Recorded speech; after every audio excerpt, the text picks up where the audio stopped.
This is Atomic Shinobi and today I'm going to narrate second part of What If Naruto Was Raised by Dante by Sarutobi's request. If you enjoyed this video, please like, share and subscribe to this channel. Now wasting no more time, let's start the story. The fact that Sasuke remained behind the two of them, with the last Uchiha always looking back at the young Hitachi's back with an odd expression, caught Team 9's sensei's attention.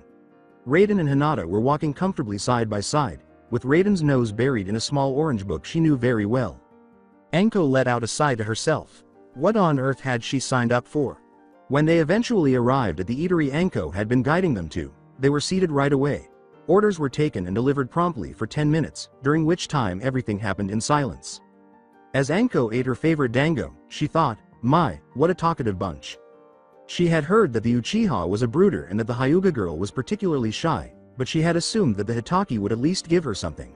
He appeared to be reading a lot, to be sure, but there was more going on than just the fact that she had been made a Jonin. A part of her thought it might have something to do with Sasuke, but the true issue appeared to be a bit more complex than that. This probably meant that Anko had nothing to do with it. Everyone had their own demons to face, so the violet-haired woman could understand that. Okay guys and gal, the new sensei said. I don't know you, you don't know me. I figure we might want to remedy that if we're gonna do this whole team thing. Then why don't you go first, Anko? Sensei, age before beauty, ya know. Raiden joked without missing a beat or even raising his head from his book. He flicked a hand toward the kunai that suddenly flew at his face, and priceless book. And the lethal projectile shot straight up into the air. The kunai stopped in midair, realigned itself, and then flew straight back at the thrower after Raiden made a few hand gestures. The child had used his lighting chakra to control her kunai without ever looking up from his book, and Anko easily caught it with a quirked eyebrow. He was just as good in reality as she had heard. She questioned the amethyst-eyed ninja, working with you is gonna be a pain in my ass, isn't it? She could see the sly smile shining in Raiden's eyes as he replied, well, I mean, if you're into that sort of thing, that's your business, but unfortunately, I have a girlfriend. Raiden's eyes were still stuck to the pages. Sasuke nearly choked on his soda. Anko almost laughed her ass off. Hinata blushed so intensely that she looked like a ripe tomato. After she had calmed down a little, the new sensei said, I'll be honest with you kid. If I wasn't already seeing somebody, I might be slightly disappointed. With a frown that contradicted the humor in his eyes, Raiden looked up at last and said, only slightly. Sensei, you wound me, before covering his heart with an open hand. While his new sensei and Raiden engaged in one of the most bizarre and perverted verbal sparring matches he had ever heard, Sasuke simply sat there with his head down. He cast a sidelong glance and assumed that, considering how flushed her face was, Hinata must be thinking the same thing. The final Uchiha shook his head, reflecting once more on his peculiar luck at being assigned to a team with Raiden. For the last 2 years, Sasuke had looked back with unsettling remorse on the day he had genuinely turned down Raiden's and Hananoki's friendship. It had been the right thing to do, he told himself repeatedly. After all, avoiding what would tempt you was the simplest way to avoid temptation. However, Sasuke always wished he was right there with Raiden and Hananoki whenever he saw them strolling side by side through Konoha. He had vowed to himself that Itachi would pay for his transgressions and that he would be the one to murder his larger brother, but did he really need to abandon his friends in order to carry out his promise? Sasuke's thoughts were interrupted when his plate of food began to tremble. When he looked up, he saw Anko grinning triumphantly and pressing Raiden's face against the table. She exclaimed, "Ha, finally gotcha, brat," as if she had won a competition. The brat, unfortunately for her, exploded into a cloud of smoke, his form replaced by a flyer for one of the theater's new plays. Anko turned her head in shock and blinked as Raiden walked back into the business looking perfectly normal. You think Tenten would want to go see this? He said to Hinata as he casually sat back down and picked up the poster. The young Hyuga looked at the poster, blinked away the abruptness of the question, and said, I don't know, it seems too boring. After giving the poster a second glance, Raiden concluded, yeah, you're probably right. He then threw it aside, slapping it into a ball and throwing it directly into Sasuke's face. Perhaps friendship is overrated, Sasuke thought as he stared at the offending wad of paper. At the antics of the young Hitaki, Anko simply shook her head. After a moment of reflection, Anko snapped her fingers and said, yes, now listen up good, kids, 'cause this is important. She continued without even looking to see if anyone was listening. Believe it or not, there's still one more test you have to pass before you all become genin. Meet me in front of the Forest of Death tomorrow morning at 8 or so, and we'll get started. Anko, along with her plate of dango, vanished after a smirk and a puff of smoke. Wasn't she going to get to know us or something? Hinata asked after a few moments of silence. Raiden shrugged. I don't know. What I do know is, he said, rising from his chair, is that we'd better make sure we're ready for this test tomorrow morning. With a nod of agreement, Hinata got up to follow Raiden out the door. However, the ninja with the amethyst eyes paused and turned to look at the final Uchiha, who was still seated at the table and gazing at his folded hands. With a bored tone, Raiden asked Sasuke, are you going to get your ass up and train with us, or are you going to sit there and think about how best to do your nails tomorrow? After giving Raiden a fierce look, Sasuke stood up, thinking, yep, expensive.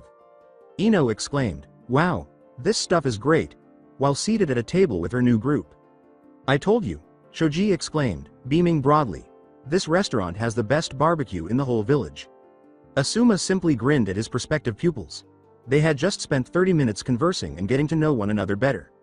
Naturally, he had known Ino for some time, and he had been a little taken aback when Sarutobi had paired her with people she hardly knew. He had noticed that the other members of Ino's friend group had also been granted that privilege.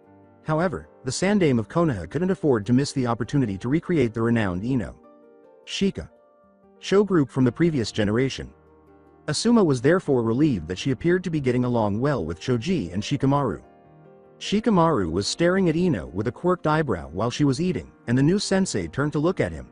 She looked at him with her own questioning expression, and Shikamaru continued, I mean, didn't you used to go on about dieting, and how that's how you kept your figure, or something? Barbecued meat seems like a strange thing to have on a diet. I have to say, Ino, I'm surprised. That's one of the neat things about training, Shikamaru. Not only does it make you a better ninja, but it even keeps you shape. You'd be surprised how well constant sparring, chakra control exercises, and ninjutsu practice can burn the calories. Ino smirked as she finished her bite and wiped her mouth with her napkin before continuing to eat. Ino. Instruction? What is happening in this world? Shikamaru shook his head in thought. He assumed it had something to do with her spending time with the foreigner, Naruto, and Raiden. Someone who didn't take their training seriously was not someone he thought those two would respect, much less hang out with. Which brought him to another question, but one he didn't think he could really ask Ino. Did she train to impress her male friends, or did she genuinely want to improve herself? Troublesome, he thought, sighing. Asuma interrupted Shikamaru's thoughts with, alright guys, listen up for a moment, before continuing. Shikamaru appeared to have been anticipating it, but Ino and Choji's faces drooped as he said, I doubt any of you are going to like this, but there's one more test you all have to pass before we can officially declare ourselves a team. Asuma then got up and left the three of them alone. Meet me at Training Ground 10 tomorrow at around 8. I'll explain more then. Gisei was sitting on the academy's roof with his new sensei, Kakashi Hitaki, and he couldn't believe his luck. Even though he had arrived an hour later than expected, he was eager to collaborate with the notorious copy, Nin. Naturally, his new teammates were also present, but he wasn't entirely certain that he would get along with them. Perhaps with the exception of ninjutsu, Hananoki had always appeared to be weak. Then came the foreigner, who simply had doubts about Naruto. The child just seemed a little strange. He had always given Gisei a strange feeling. They both appeared to be good people, at least. After the three new teammates had calmed down, Kakashi said, hello everyone. He grinded at them and said, however long that is, without turning to face Naruto. I'll be your sensei for the duration of your genin career. Naruto skillfully concealed his frown. Anyway, I'm personally familiar with Naruto and Hananoki, but, he looked at Gisei, I've never had the pleasure of meeting you, my good man. So I think it's only fair that we all introduce ourselves to you, and then you can do the same, if you don't mind. Gisei shook his head a little uncomfortably, saying, of course I don't mind, Hitaki. Sensei. I'd be very grateful, actually. This looked odd on someone so big. The young man laughed and said, no need to be so formal. Please, just call me Kakashi. He then tapped at his chin and added, I suppose I'll go first. The one-eyed Jonin cleared his throat and said, as you obviously know, my name is Kakashi Hitaki. I like things, I dislike things that I don't like, my hobbies are private, and my current goal is to finish the book I was reading before I came here. He gestured to Hananoki and said, grinning broadly behind his mask, your turn. Before Hananoki could turn to Gisei and say, hey, I'm Hananoki Rinkin, and it's very nice to meet you. The three students sat in stunned silence for a minute. She then looked at Kakashi and chose to simply mimic him. I like flowers, trees, plants, really just nature in general. I don't like people who judge others by appearances.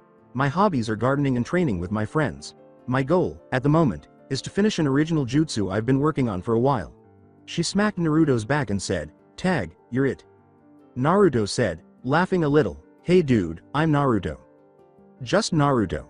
I like fighting and solving mysteries, although I'm not as good at that latter one. Anyway, I don't like, he had to work hard to avoid using the words demons, people who demoralize others, and tofu. Anyway, my hobbies include reading mystery novels and cooking," and Kakashi raised his eyebrows at the last one, "and my goal is to make my parents proud of me." Neither of those close to him noticed that he had pluralized the word parents. With a slight smile, Gisei nodded to Naruto and remarked, "An admirable goal, and one that we share." "Why would you care what my parents thought of you?" asked Naruto, grinning back. Gisei blinked and said, "Oh, no, that's not, I meant, in embarrassment." Telling the now agitated Gisei, "Hey man, I'm just joking with ya. I know what ya meant." Naruto patted him on the shoulder. Even more ashamed that he had failed to recognize the sarcasm in the foreigner's statement, Gisei replied, "Oh, of course, anyway, my name is Gisei Shiningu. I like, well, peace and quiet. I dislike people who harm others for the sake of harming them. My hobbies are meditation and reading. And I believe I have already stated my goal, if somewhat improperly." Holy crap, thought Naruto as he gazed at his large teammate. This guy is a freaking monk. "Well, it's nice to meet you, Gisei," Kakashi said before Naruto could comment. "I can't wait to see what you can do. So it's a good thing your final test before you all become genin will be at 8 o'clock tomorrow morning at Training Ground 7. Oh, and don't eat breakfast. You'll probably just puke it up." The one-eyed Jonin waved to the children, accompanied by an eye grin, before quickly disappearing. Where there would be sensei had been, the three new teammates gazed blankly. Naruto said, "Well, fuck," succinctly summarizing the other two's thoughts. From the other side of the clearing, Raiden looked at Sasuke, his face a mask devoid of emotion.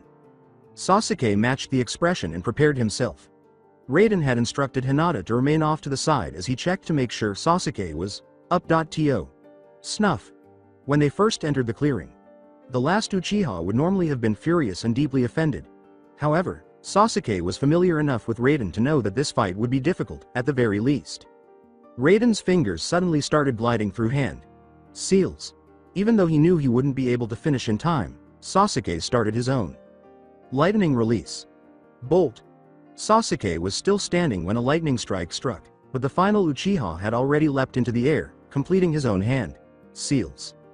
Sasuke's chest exploded with the words, "Fire release, Phoenix Immortal Fire," and he started spitting mini fireballs at his opponent.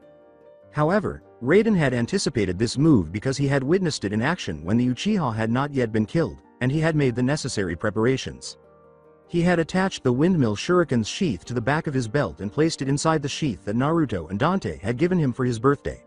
Raiden sent Senpu Whirlwind flying at Sasuke after drawing it quickly and unfolding it with a simple wrist flick.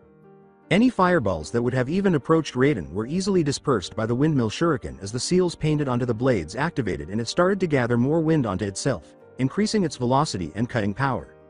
Sasuke twisted in midair, not one to downplay the possibility of a fast-moving, bladed projectile hurtling his way. Although he managed to avoid the shuriken's direct path, the winds that propelled the weapon caused him to sustain a shallow cut across his back. When Sasuke landed, he found a blade 6 inches long and fastened to a long chain racing in his direction. The blade barely missed his throat before turning back around and starting to wrap the chain around Sasuke's neck with an invisible force.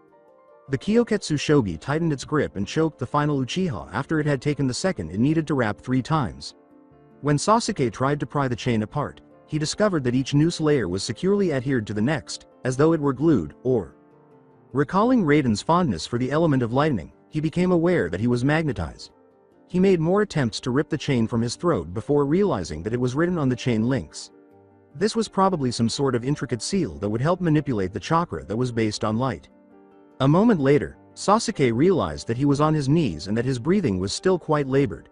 Over him, a shadow descended, and when he looked up, he saw Raiden standing with the weapon's ring loosely in his hand and an eyebrow raised. Additionally, Sasuke saw Raiden twirling a folded windmill shuriken in his other hand. "That all ya got? I didn't think Matsuri, Tangle, would be able to take you down this easily," he said, Too bad, Sasuke. I thought you'd be a slight challenge. After snarling at the ninja with the amethyst eyes, Sasuke spun away from the weapon and released himself from its hold. He spun into a sweep kick using the momentum, and Raiden jumped back, likely wanting to use one of his weapons that were ready. Sasuke charged rather than waited for his opponent to launch another ranged attack. Raiden quickly sheathed Senpu in response, and Matsuri subsequently put itself away. The weapon started creeping up his arm and encircling Raiden's arm beneath his coat sleeve. When it was done, the weapon was fully concealed by the sleeve. Sasuke silently gave in to his opponent. Cool. Sasuke's right punch collided with Raiden's left high block, and Raiden's right hand deflected his right kick. After spinning with his block, the amethyst-eyed ninja whipped his left arm in a backfist at Sasuke's face. At the same moment, Sasuke ducked and kicked Raiden's knee. The leg skillfully slid sideways, and a fist smashed into Sasuke's line of sight, knocking him back before he could think to block it. A pressure started to gradually build between Raiden's eyes just as he was ready to chase. He scowled for a moment, focused, and then the sensation vanished as fast as it had appeared. He turned to see Sasuke standing up and hurrying once more. Interruptions, Raiden, TSKED, thinking. As the one-sided fight went on, Hinata sat cross-legged against a tree and watched. Sasuke battled ferociously, making every effort to get past Raiden's defenses. Of course, to no avail. Raiden was clearly in a completely different league than Sasuke. Additionally, Raiden had recently told Hinata that she was very difficult to deal with whenever they sparred. She became aware that she could likely defeat the renowned last Uchiha as a result, which caused her pride to slightly rise. Hinata would never have thought of herself as a match for someone like Sasuke not so long ago. She watched as Sasuke was thrown back for the second time in the last 5 minutes after taking a side kick to the chest. Then there was a snort from someone next to her. With a start, Hinata turned to see Malik sitting to her left in a similar position to her own. The golden-eyed man exclaimed, "So that's the fabled, last Uchiha." He turned to face the blinking girl beside him and grinned, saying, "Hello, Hinata. It's been a while, it's very nice to see you again. I'm unimpressed." "It's nice to see you too, Malik. But, what are you doing here?" Hinata returned the smile. "Well," he replied, "I heard through the grapevine. Such a strange analogy. How does one hear through a plant? Anyway, I heard that you and Raiden had been paired with the last of the famous Uchiha clan, and I wanted desperately to see if the rumors of him being prodigal were true." Malik let out a sigh. Alas, you can't believe everything you hear. He turned back to the fighters and saw Raiden, who was still deftly dodging, blocking, and countering Sasuke, staring at him with a raised eyebrow. Malik gave him a wave. After taking a deep breath, Malik got up and said, "Well, I'd better go before I lose any more interest." Perish the thought. He was about to leave when he appeared to have an epiphany and turned back to Hinata, asking, "May I pose a question, Hinata?" The young Hyuga tilted her head and said, "Sure, Malik." He pondered his words carefully, trying to find the right ones. He said, I am, frankly, rather curious about your bloodline. He didn't want to lie to the girl, but he also didn't think she would take the full truth well. Encountered something similar in my travels, and was wondering if you would be willing to answer some questions so that I may compare the two.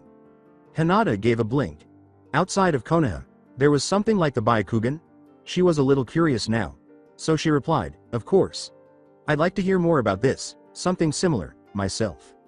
The golden-eyed man swept his hat in his traditional bow and started walking back to the village after saying, "Excellent. Whenever you have some free time, just stop by my office. Shop, I guess I'm supposed to call it now. Anyway, just whenever you're not busy would be fine." Malik suddenly smiled and clapped his hands together. There was no fight to see when Hinata turned to face it again. Raiden was standing with his foot firmly planted on Sasuke's chest, and 3 feet of his Kyoketsu shogi was sticking out from his right sleeve, straight as an arrow, and hovering just above Sasuke's neck. As they gazed into each other's eyes, Hinata felt as though a silent conversation was taking place between them. Matsuri was pulled away by Raiden, who then removed his foot from Sasuke and moved a few feet away. Raiden turned to Hinata as Sasuke stood up, saying, "Come on, Hinata. He's pretty far behind, and we've got a day to catch him up. Best get crackin'." Sasuke glanced between Hinata, who was stretching herself in a display of flexibility that the last Uchiha assumed would have left him with numerous pulled muscles, and Raiden, who was cracking his neck and knuckles. Sasuke thought, "I have a feeling that this won't be very enjoyable." Hananoki had already taken his place beside Naruto when he sat down against a tree. A couple of feet ahead of them, Gisei just kind of fell to his butt, and his 5-foot metal bow staff clattered to the ground beside him. Naruto told the big child, "Those are some pretty neat techniques you've got there, Gisei," after they had been training with him and Hananoki for 3 hours. Gisei grinned and added, "I've always thought my family's techniques were neat as well." After a pause, Hananoki added, "So, how are we gonna beat Kakashi?" At her, the other two merely blinked. Hananoki gave an eye roll. "Come on, guys. It's obvious what our next test is. Kakashi's going to make sure we can actually function as a team. Hence the whole final test after the final test thing. Putting us on teams is all well and good, but if we can't get along, all that's going to do is get us killed out in the field. If I know Kakashi, which I do, he's gonna try to trick us into splitting up and taking him on one. On. That's a bad idea, by the way." The boys nodded, understanding the reasoning with ease. Gisei pondered for a few minutes before coming up with a concept. "If what you've said about Kakashi is true, Hananoki, then perhaps this will be even easier than we all thought." Gisei explained his plan to the others after they gave him a questioning look. Naruto and Hananoki looked at each other, both smiling. It was going to be a pleasure working with their new teammate. After concluding that the bruises he had sustained over the previous 3 hours were more than sufficient, Shikamaru's legs finally gave out from under him. Hands were placed on her hips by his opponent. With at least as many bruises as Shikamaru, Shoji was lying limply against a nearby tree when she glanced between him and him. Ino scolded the two of them, saying, "Is that really all you two have? Come on, I haven't even broken a sweat yet." Indeed, even after sparring Shikamaru and Shoji simultaneously for 3 hours, Ino didn't appear to be any worse for wear. Her treatment of them could not be described as sparring, but without success, Shikamaru had been searching the entire time for a way to ensnare her in his shadow possession jutsu. When Ino would unveil yet another technique, maneuver, or ability in an unexpectedly vast arsenal, every tactic he had implanted with Shoji faltered. Ino nodded to herself as she gazed at the two of them lying on the ground, then reached around to retrieve one of her final tricks. A pair of steel fans, from a couple of tiny, thin, rectangular sheaths fastened to her back. The seals carved into them were nicely visible to Shikamaru and Shoji as she unfolded the two of them. Then, just next to the tree Shoji was sitting against, she flicked one in its direction, but for a brief moment, nothing happened. A perfect, diagonal cut then appeared along the base of the trunk, and the two boys could see from where they were standing that the cut went just over halfway through the tree. "You both might want to get up. Being mobile is going to be very important for the next few minutes, or the next hour." "I haven't decided yet," Ino said, grinning too sweetly. Shikamaru and Shoji looked at each other, both frowning. It was going to be awful working with their new teammate. Tenten and her team didn't return from their most recent mission until later that evening. Guy turned to his exhausted genin as they passed the gates and said, "It's been a long mission, and an even longer walk home. So why don't the three head on back to your beds and rest? I will deliver the report to the Hokage by myself." Too exhausted to do anything else, Neji and Rock Lee walked out without saying anything. Guy left Tenten alone and continued on toward the Hokage tower. She thought about going home right away, but all she could think about on the way back was seeing Raiden again. Even before she'd sent on this latest mission, they hadn't been able to spend much time together. She had also intended to speak with him. Tenten thought about the signs once more as she made her way to the Hitaki home. He had appeared to be eating less, though that wasn't really saying much. He had a distracted expression on his face whenever someone wasn't actively talking to him. He kept making excuses to be by himself, and, maybe most importantly, she had noticed that he was smiling less and less. Clearly, Raiden had a serious issue. Clearly, Raiden was keeping the truth from her. In her mind, Tenten wondered, was she the issue? It was illogical. Hadn't they both desired to be together? Hadn't Raiden wanted to kiss her? Or had he wanted to keep her feelings safe? No, that also didn't make sense. That's not what Raiden would do. In order to avoid offending her, he refused to go out with her. Would he? Tenten shook her head vigorously. She had too many doubts to enter this situation with. In order to avoid misinterpreting anything because she was expecting him to tell her that he had never wanted her, she needed to approach this with objectivity. However, what if she had initially misunderstood him? In an effort to combat her growing depression, she found herself becoming more and more irate. Why didn't he just fucking tell her that he didn't want to be with her? He did not have to treat her like a goddamn child in order to protect her feelings. Then the Hitaki family appeared. She was going to hurry to the door, scowling, because she needed her answers now, when one of the upper floor windows opened and Raiden jumped out, his coat and shoes barely making a sound as he landed. After giving the house a quick glance, he abruptly flew to the rooftops and And why was he holding that enormous book in one of his arms? Tenten trailed after him as quietly as possible. As someone entered the building, the small bell he had attached to the door began to jingle. As Malik turned another page in his battered paperback book, he thought, damn time. Malik was idly using the desk as a footrest when Raiden grunted and dropped a large black leather-bound book on it. Even the bookcases that dominated the rest of the room trembled under the impact. By your very random appearance at the training grounds today, I assume you have something else for me, Raiden said. Hey, Malik replied while continuing to read, does everything I do have to have some kind of underlying motive? Perhaps I don't have anything for you at all. Perhaps I never had anything for you to begin with, but if I had acquired something of interest to you, it would probably be on the third shelf of the bookcase to your right. As Raiden started looking through the books on that shelf, Malik glanced over his shoulder and said, you might want to check between Pride and Prejudice and Dead Beat. A novel of the Dresden Files. Usually an interesting book or two hiding between those ones. Raiden found the book with those instructions with ease, and he turned the first few pages with a thoughtful, troubled look on his face. Are you still struggling to understand the entire concept? Malik inquired, putting his book away. Raiden's lips formed a tiny frown as he replied, maybe just a little. Malik nodded and continued, I can only imagine, my good man. Just don't forget that you're still you. This doesn't have anything to do with personality. Raiden was the next to nod. After a brief pause, he turned to face Malik and said, I'm learning to control it. I guess my harmonic resonance. And how has your progress been? Inquired the eccentric with the desert eyes, who was now quite interested. Raiden gave a shrug. Slow, was his reply. I've had enough trouble learning to control its activation. It's gotten a lot easier, but I had to take a second to repress it during a match today, and it cost me an advantage. But, I can use it for about 30 minutes before I start getting any headaches, which is an improvement. And I've learned to distinguish things. He looked at Malik in a manner that conveyed more than anything else. Malik became aware that Raiden's amethyst eyes were glimmering at that moment.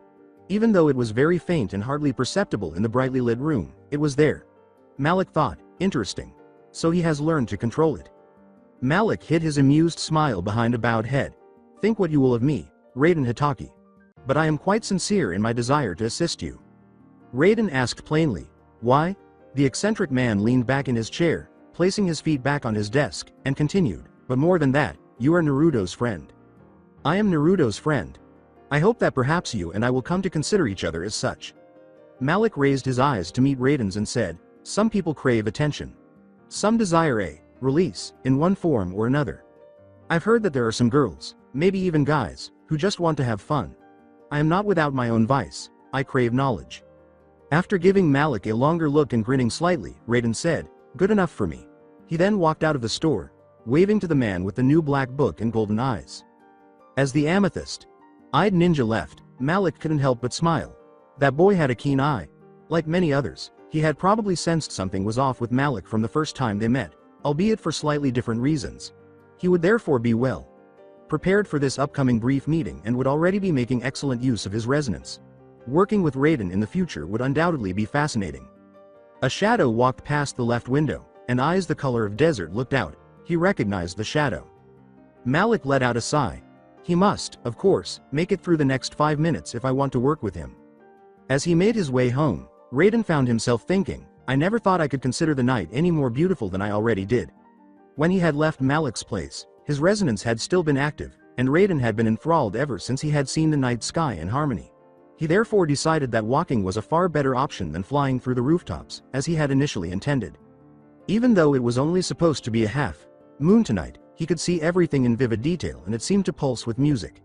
The stars above him glowed with their usual luminescence while humming with power.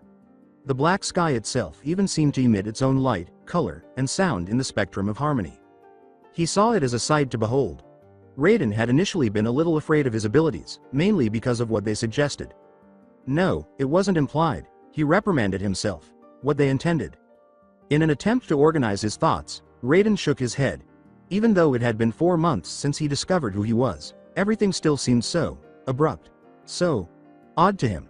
Never in his life. Behind him, a voice he recognized said, Hey, Raiden, what are you doing out so late at night? He quickly saw Tenten's expression go completely blank as he turned to face her, while controlling his resonance. Nothing in his life had ever frightened him more than that. He skillfully refrained from swallowing. He said, I was walking. Tenten turned to the big book he still held. with a book from that creep, Malik's, place. And one somewhat different from your usual porn.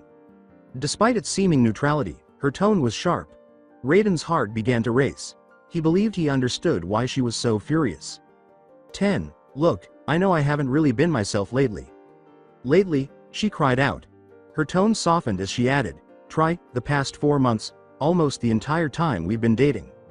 Unable to understand, Raiden gazed at her for a moment. Why did the duration of their relationship matter for? Tenten, wait a minute.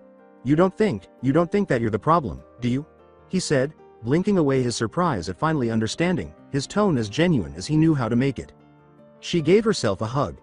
Tears welled up in her eyes as she said, why shouldn't I, when, Tenten averted her gaze to try to stop them. A loud thump was heard, and then she was gently embraced by Raiden's arms. Tenten could not contain herself when she sensed him there. Her eyes were welling with tears, but she would not cry. Tenten asked softly, is it me, Raiden? While meeting Raiden's eyes directly. Of course not, Chan. In fact, if it weren't for you, I don't know if I would have been able to stay sane this whole time. This problem of mine, it's something only I can handle. I didn't want to worry you. Raiden replied in a voice that matched his hands, as his hands gently caressed her face and brushed away her tears. He laughed sadly, guess I didn't do a very good job, huh? Tenten brought her own hands to Raiden's face and gently cupped it, saying, if I've really been helping you all this time, please, let me help more. Tell me what's wrong. I can help you figure it out. And if it turns out I can't, well, at least I won't have to wonder anymore. Tenten's usual attitude returned to its rightful dominance at his words, as she said, you certainly haven't. After a full minute of silence, he muttered, I don't know if you'll believe me. Tenten gave a blink. That was definitely not what she had anticipated. Despite this, she said, of course I'll believe you, Raiden. Her eyes flashed mischievously as she added, as long as you don't lie. Raiden gave her a nod and moved away. After taking a moment to look around, he went to retrieve the book he had dropped. Tenten took note of the golden flowing letters of a title she couldn't make out as he thought about the book for a moment. Then, with all seriousness, Raiden turned to face Tenten, asked her directly, what do you know of angels? From the shelter of the trees, the hunter looked down on his victim. 3 Mephistos in all glided silently through the air above the lake, their yellow eyes staring at the water with almost longing. They were almost indistinguishable from the night as their cloaks of shadow rustled silently around them, concealing their actual insectoid forms. Why must I get the ickiest ones every time? Naruto questioned himself. He and Dante had both sensed the demonic being's approach, but Dante trusted his son enough to allow him to explore and destroy them independently. Naturally, Naruto would have let his father handle everything if he had known he would have to deal with more demonic insects. He let out a sigh to himself. Now that there was nothing to do, Naruto pulled Dawn and Dusk out of their sheets, wishing a little that he could just use Force Edge and be done with it. The amusing thing about those Mephistos was that their cloaks of shadow served as both shields and a disguise for their actual, unimpressive form. Naruto had never bothered to count the number of hits the shadows could withstand before being destroyed. Even though they were only hitting one at a time, it was difficult to do so in a melee. The number of hits was probably between 30 and 40. He had discovered that their cloaks could be torn apart in a single blow by a powerful enough blast from light element magic, or a weapon like Beowulf. But that was difficult to control because the Mephistos would sense the attack coming and move involuntarily to avoid it. The conventional method is much simpler. The nearest Mephisto's cloak was quickly ripped to shards of vanishing shadow by a hail of tiny chakra bullets. The Mephisto's centipede, like body, which was pocked with holes after its only defense was taken, exploded into green goop and gas as the last shred of cloak was gone. Naturally, the 2 other demons on either side of the lake noticed and each raised a red claw from beneath their cloaks to direct a straight, yellow, glowing beam at the spot where the gunfire had arisen. Both of them failed. Before the Mephisto on the right side of the lake realized it should probably move, chakra bullets tore half its cloak away. By the time it did, a third of the shadows were gone. As it raced toward the enemy's position, its companion fortunately came to its aid, tearing the trees apart as the shadows whirled around the third Mephisto like a spiraling saw. Unfortunately, a bright flash of light preceded the enemy's appearance behind the second Mephisto. In the direction of its victim, the demon turned. Naruto yelled, Zodiac, and hurled a huge ball of unadulterated light at the Mephisto. It was horribly scorched by the excess energy of the blast, and the last of the demon's precious cloak dissolved. Then Naruto shouted, straight, and struck the Mephisto's weak body with his Beowulf gauntleted fist, causing it to burst into green gas. Then there was one. As the third Mephisto lunged in with its spiked tail to try to skewer the young demon hunter, Naruto leapt aside. Naruto took a fighting stance, charging the weapon's power in anticipation of another blow while wearing the Beowulf gauntlets and greaves covering his calves and forearms. Sensing the energy buildup, the Mephisto hovered anxiously in front of the crimson-eyed warrior, poised to strike at any time. However, Naruto's hand blurred to his holster instead of losing another burst of light, and he fired as many shots at the demon as he could before it moved. He continued to apply pressure as he followed the creature through the air until, at last, the last shadow vanished and the Mephisto fell with it. Then, losing all of the energy he had already charged, Naruto yelled, "Zodiac!" and thrust his foot at a point where the demon would descend. The annoying demon was easily dismantled by the blast. After a brief glance around, Naruto sighed and thought, of course it'd be here, wouldn't it? Damned, dumb lake. To be honest, it was becoming a little hard to be interested in the mystery when it seemed to only attract demons. Not to mention any strong ones. He continued to shake his head, holstering Dawn with a twirl and dismissing Beowulf in a flash of light. The crimson-eyed warrior then made his way back home after determining that if he wanted to wake up before 8 tomorrow, he should probably go to bed. Still trying to take in everything he had told her, she sat next to Raiden against a building close to Malik's office. Tenten said, "So, you're an angel," and shook her head in response. Raiden gave a snort. "Ah, you're so sweet. But, no, not exactly. I'm half angel. That's what Malik tells me, at least." His girlfriend remained quiet for a while. She questioned, "And you trust him?" "Yeah," was his answer. He didn't hesitate at all when he said that, and he blinked at himself in mild surprise. Tenten talked herself through everything again in the hopes of finally understanding it. "Fair enough. Where was I? Oh right, and angels," she said, "and you're really good with lightning element techniques. And you come from a different world. Realm. And all the elite ones. The archangels. Embody the elements. Have I got it right so far?" she asked, receiving Raiden's nod. "Excellent. Malik believes that one of your parents was a lightning archangel." Raiden laughed and nodded as Tenten explained the information he had provided her. "Because being the son of a regular angel would have made life too boring," he said. Raiden's attempt to lighten the mood caused Tenten to smile a little, and she sat there looking at the ground for a moment before asking, "And?" Her question was first met with a heavy sigh, and then Raiden said quietly, "I know. I shouldn't be this upset about this. My identity is unaffected by this. I am and always will be Raiden Hitaki."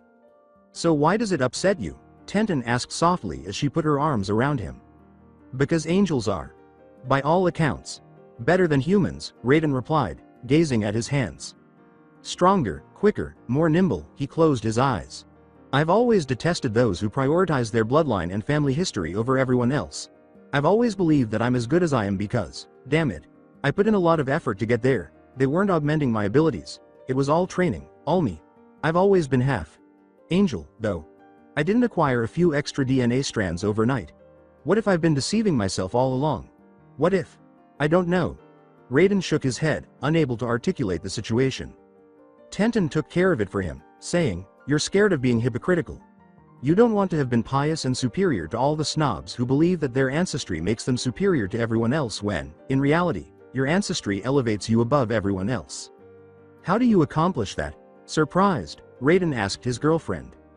Tenten simply asked him with an innocent smile, "Do what?" They sat in silence for a full minute before Raiden made the decision to confirm something. "So, you don't care that I'm not entirely human?" Raiden said, laughing before finally reaching around and bringing Tenten closer to him. His face turned to Tenten's kiss as a gentle hand stroked his cheek in return, and when they finally released their hold, she said softly, "Of course not, Raiden." There was nothing more to say, and neither of them did.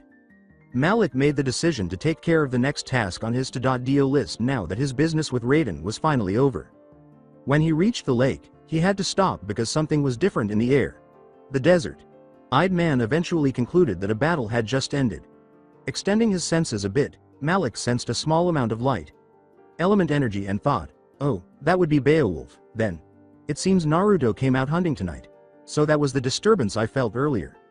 An hour ago, Malik believed he had sensed demons entering the mortal realm, but he had more important things to do and had decided that Dante or Naruto would handle it. As in, prepare for tonight. Malik had told the crimson-eyed warrior. Whatever's down there obviously wants to be left alone. Best to give it what it wants. The eccentric man thought that he probably owed Naruto an apology for his lie as he pulled out a small, tied bag. But Malik's plans were very different. The desert-eyed man pulled a piece of opal out of the bag and clenched his fist around it, saying in an odd tongue, Suscitatio ut meus Carmen. A.N. According to the free online translator I used, this is Latin for, awaken to my song. However, those translations can occasionally be inaccurate, so if anyone here knows Latin and knows this is incorrect, I would definitely appreciate a correction. Then Malik threw the glowing fragment of opal into the air over the lake, where it hung and started to make a tune that kept chiming with a pleasing cadence. This will be a fascinating meeting, Malik said as a gentle glow started to emanate from the lake's bed. For a moment the water appeared to bulge, and then the lake exploded, the Tower of Lake. Water flooded with 4 different colored glows, and the water suddenly settled back into the lake, revealing the 4 forms Malik had roused. Let's see if I survive it, he thought, and his smile turned into a smirking grin. Oh, he's where? The following morning, Naruto questioned the clearing of Training Ground 7 in a furious manner. Calm down, Naruto, Hananoki said with a knowing smile. The red-eyed warrior gave her a sardonic look in return, and Naruto sighed before approaching the young girl and sitting down next to her. He'll get here eventually, she said. With his hands on his knees and his legs crossed in a contemplative stance, Gisei chose to sit opposite Hananoki and offer his opinion. I find that I must agree with Naruto's sentiment. Our sensei's tardiness is rather disagreeable. Naruto muttered, I suppose that's one word for it, disagreeable. In the midst of the training grounds, Kakashi poofed into existence before Hananoki could attempt to appease her friend. He turned to face the 3-Be genin and held up his hand in greeting, saying, Yo. After a brief moment of glaring, Naruto accused, You're late. Well, you see, this black cat crossed my path, and I had to take the long way around, Kakashi replied, his hand now scratching the back of his neck. While Hananoki simply shook her head, the boys both performed their best face plants while seated. Ignoring the impact his pathetic excuse had on his prospective pupils, Kakashi pulled out 2 small, silver bells. These, the one-eyed Jonin clarified, are bells. Ignoring the 3 sardonic glances, he went on, each of you must obtain a bell by the time this timer, which Kakashi took from his pocket, runs out. You understand? After raising an eyebrow and then a hand, Kakashi turned to face him and grinned, saying, Yes, Naruto. Normally, the warrior with the scarlet eyes started, there are only 2 bells. I don't like to say it. Does that mean that one of us won't be graduating? Kakashi replied, nodding, that's correct, Naruto. Naruto said cheerfully, well, guess I'm out then, and turned to Gisei and Hananoki, saying, have fun with the whole genin thing guys. Naruto, do not do this to yourself, Gisei said, placing a hand on his shoulder just as he was about to leave. I have been practicing ninja for the majority of my life, but you have traveled from the west to train. I should be the one to leave this situation. To me, what does another year mean? Come on guys, you can't expect me to just sit here and let you guys try to decide which of leaves, can you? Hananoki said as a pair of hands moved between them and pushed them apart. Hananoki turned to Kakashi and folded her arms across her chest. I say, if one of us has to leave, we all leave. After standing for a while, seemingly taking in what she had said, Naruto abruptly came forward and said, you're right, Hana. Hell, if I left my team before we were formally a team, what sort of teammate would I be? Naruto stood beside his companion. After a moment, Gisei repeated the action in silence.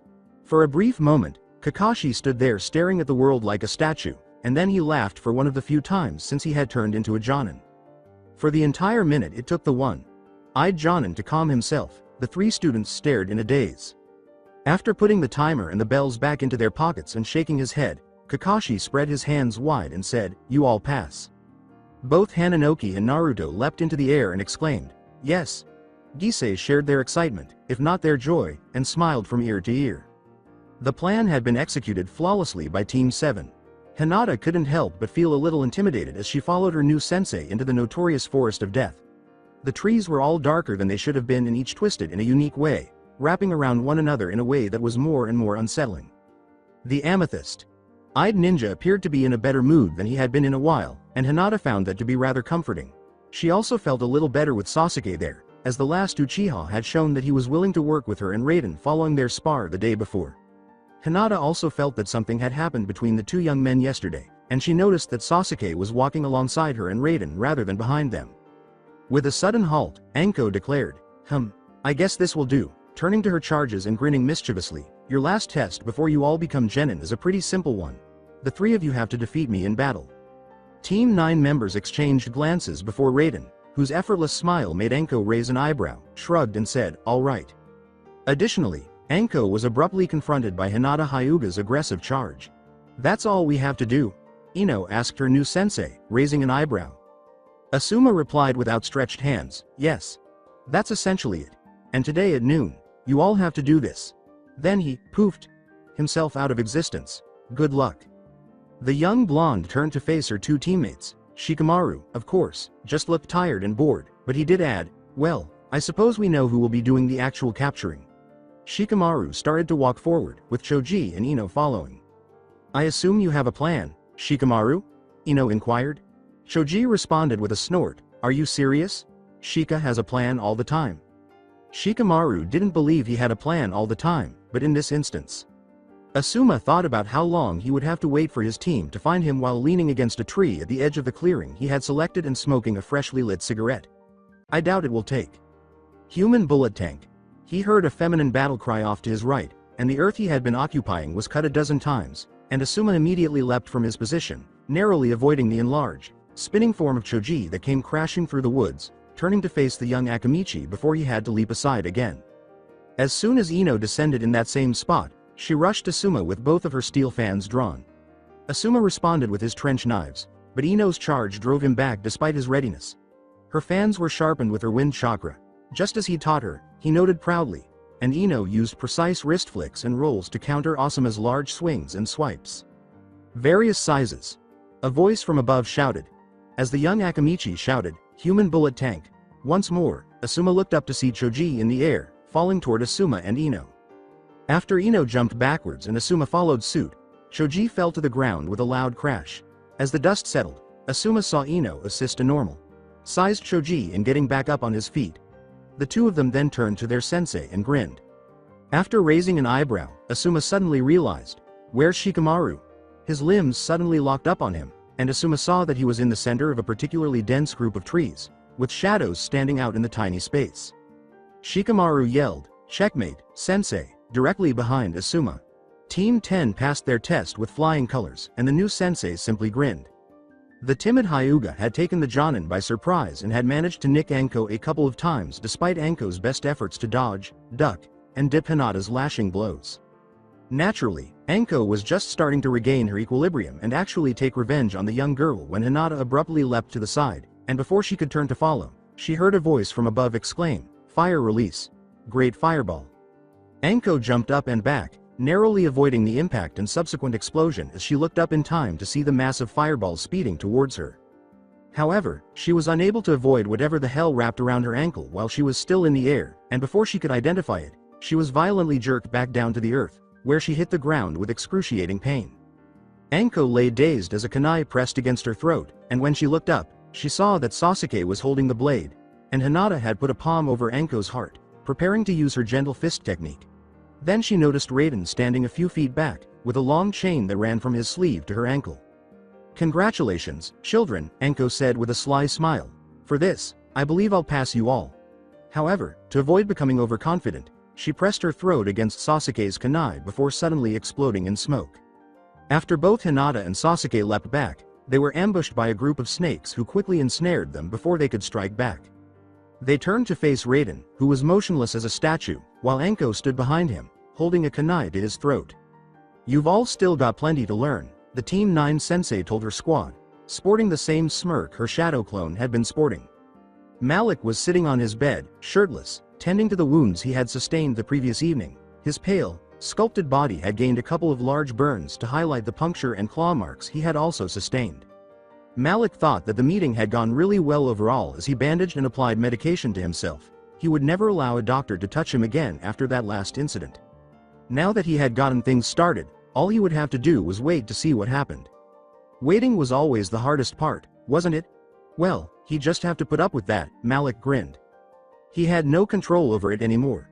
The new Genin team spent the next 3 weeks learning far too much about D-class missions, also referred to as manual labor, or, more frequently, menial labor, which are the bane of a ninja's existence.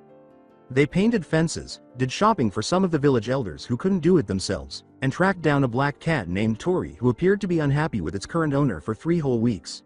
Sure, they were nice things to do for people, but come on, they were ninjas for crying out loud. The Hokage agreed that each team would receive a suitable C-rank mission when one became available after the senseis of teams 7, 9, and 10 finally brought their charges complaints to his attention, after listening to them for 3 freaking weeks. When asked, Kurenai, the leader of Team 8, admitted that her genin barely passed her exam and were definitely not ready for a mission that could actually be dangerous. At last, the weary senseis pondered, perhaps now I will find some peace. It might actually happen. The bell above the building's entrance jingled as Malik ascended the ladder that divided his sleeping and working area from the rest of his office, shop, warning the eccentric man that someone had chosen to interrupt his scheduled reading time, and that he had recently received the new Dresden Files novel. As he pushed aside the trapdoor above him and entered the actual shop, Malik thought about the nerve of some people. However, he decided that perhaps his new book could wait after he saw who had chosen to bother him. Hinata, once again, welcome to my humble home, the eccentric man cried in greeting. I'll be right there with you if you just take a seat in front of that desk. Hinata had stopped by his shop after she had passed her genin exams to talk about his interest in the Byakugan and his experience with a similar technique. A technique that had actually been used by a demon, but he chose not to mention that part. They had spent 3 hours talking, and not all of it had been business-related.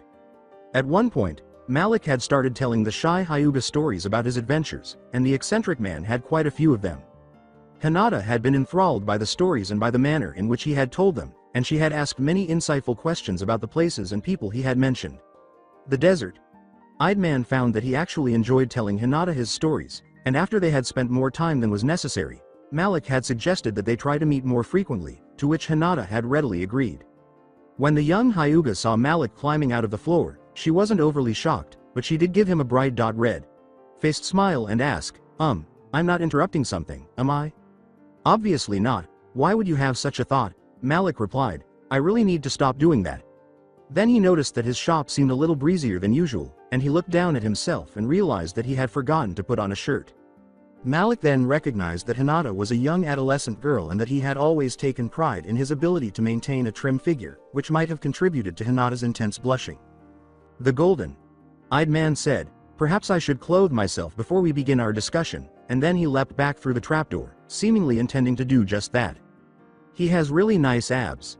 Hinata concluded that it was fortunate that Malik had gone to put on a shirt without waiting for the bashful Hyuga to respond, as her reaction might have made things even more awkward. After giving that line of reasoning some more thought, she decided that she should never have asked Raiden why he was always reading one of those little orange books. Instead, he had simply taken one out of his pockets and given it to Hinata, who had, of course, started reading it. From then on, everything had gotten worse. The last thing Hinata wanted was for Malik to come back up and discover that she had fainted from all the blood rushing to her face, so she quickly squashed the image before it could surface as she stood there in the middle of Malik's store, the bookstore, judging by the number of them thinking about what it might be like to see Naruto shirtless. Suddenly, a wave of cold swept over her. Hinata instinctively turned to her right, and for a terrifying moment, she thought she saw a pair of glacial blue eyes floating between her and one of the bookshelves. She immediately assumed a fighting stance, but the eyes vanished as soon as she blinked. She spun around and looked around, but nothing was there, not even the cold she had experienced. Whatever had just been in the room with her was gone now, and Hinata shivered out of her stance, breathing deeply to calm herself. Perhaps Malik could. Now wearing a t-shirt with the words, Iron Maiden, printed on it and an angry zombie on the front, the eccentric man emerged from the trapdoor to the basement as if summoned, and after staring at the shirt for nearly 30 seconds, Hinata declared, I don't get it. And for that, I pity you greatly, because obviously you have not yet begun to live, Malik simply replied with a smile. I would like to know if you and your team are required to meet each morning. Yesterday afternoon, Anko Sensei was sent on an A-class mission. Hinata replied, I've developed the habit of getting up early, and, unlike the boys, it seems that I don't want to break the habit. She probably won't be returning for a few days. However, I needed something to keep me busy. The golden-eyed man sat down in the chair behind his desk, and Hinata noticed, not for the first time, that when he did so, he looked for all the world like the classic movie villain sitting in his lair, calm, composed, and confident that he could handle anything that anybody threw at him. So naturally, Malik said with a sly grin on his face, you elected to come and spend the time with your most entertaining and most handsome option. She thought for a moment about telling him about the strange phenomenon that had just happened, but Hinata decided that she obviously had nothing to worry about if Malik didn't feel anything, and Naruto had once told her that Malik's senses easily trumped any that a ninja possessed. So she would tell him about it later, after he told his next story. Then Hinata forgot all about the odd pair of eyes as Malik started to tell her about the time he had unintentionally stepped on the toes of a queen from a northern country and the inevitable madness that followed. The routine had been the same for 3 weeks. Hananoki would show up to find Gisei meditating, then stand quietly staring at the river for 11 to 12 minutes. Naruto would arrive and greet the other two. Even though Gisei never responded, they would all wait for at least another 20 minutes, and finally Kakashi would decide to show up and take the team on yet another D-rank mission. Hananoki was, as usual, the second one to arrive at the bridge that Team 7 used as a meeting place every day. To be honest, she had had enough. Although Hananoki never shied away from helping her community, she had become a ninja to be a ninja, not an errand girl, and she vowed then and there that if she had to go on one more D-rank mission, she would go insane. In her opinion, the routine had been the same for far too long. At least she could try to mix it up a little when she was training. I promise that I will go crazy if I have to go on one more fucking D-rank mission. 5 minutes later, instead of greeting everyone as usual, Naruto yelled. After noticing that he was earlier than usual, Hananoki turned to face the crimson-eyed warrior and grinned wearily before saying, "Join the club, Naruto." "Indeed," added Gisei. The other two gaped at him, waiting to see if he would actually engage them in conversation, but the quiet boy seemed to think he had said enough because he didn't add anything more. With a frustrated sigh, Naruto leaned an elbow against the railing beside Hananoki, allowing him to hold his head up with his palm and look down at the river. Hananoki found herself thinking about Naruto's good looks once more as she stared at the young blonde. Naturally, she had always thought Naruto was attractive. She couldn't think of a girl who wouldn't. But in the last few months, as she spent more and more time with the crimson-eyed warrior, her opinion had gradually changed. She found that he seemed to magically get more attractive every day, and she kept noticing small details about his appearance, movements, and speech that particularly caught her attention. For the first time in a few weeks, she had noticed that almost every movement he made seemed to have an animalistic grace to it, whether he was fighting, just walking, or even eating. She had been a little embarrassed when she caught herself staring at Naruto while he ate. There was something more to the movement, something subtle. She also couldn't deny how sexy she thought it was.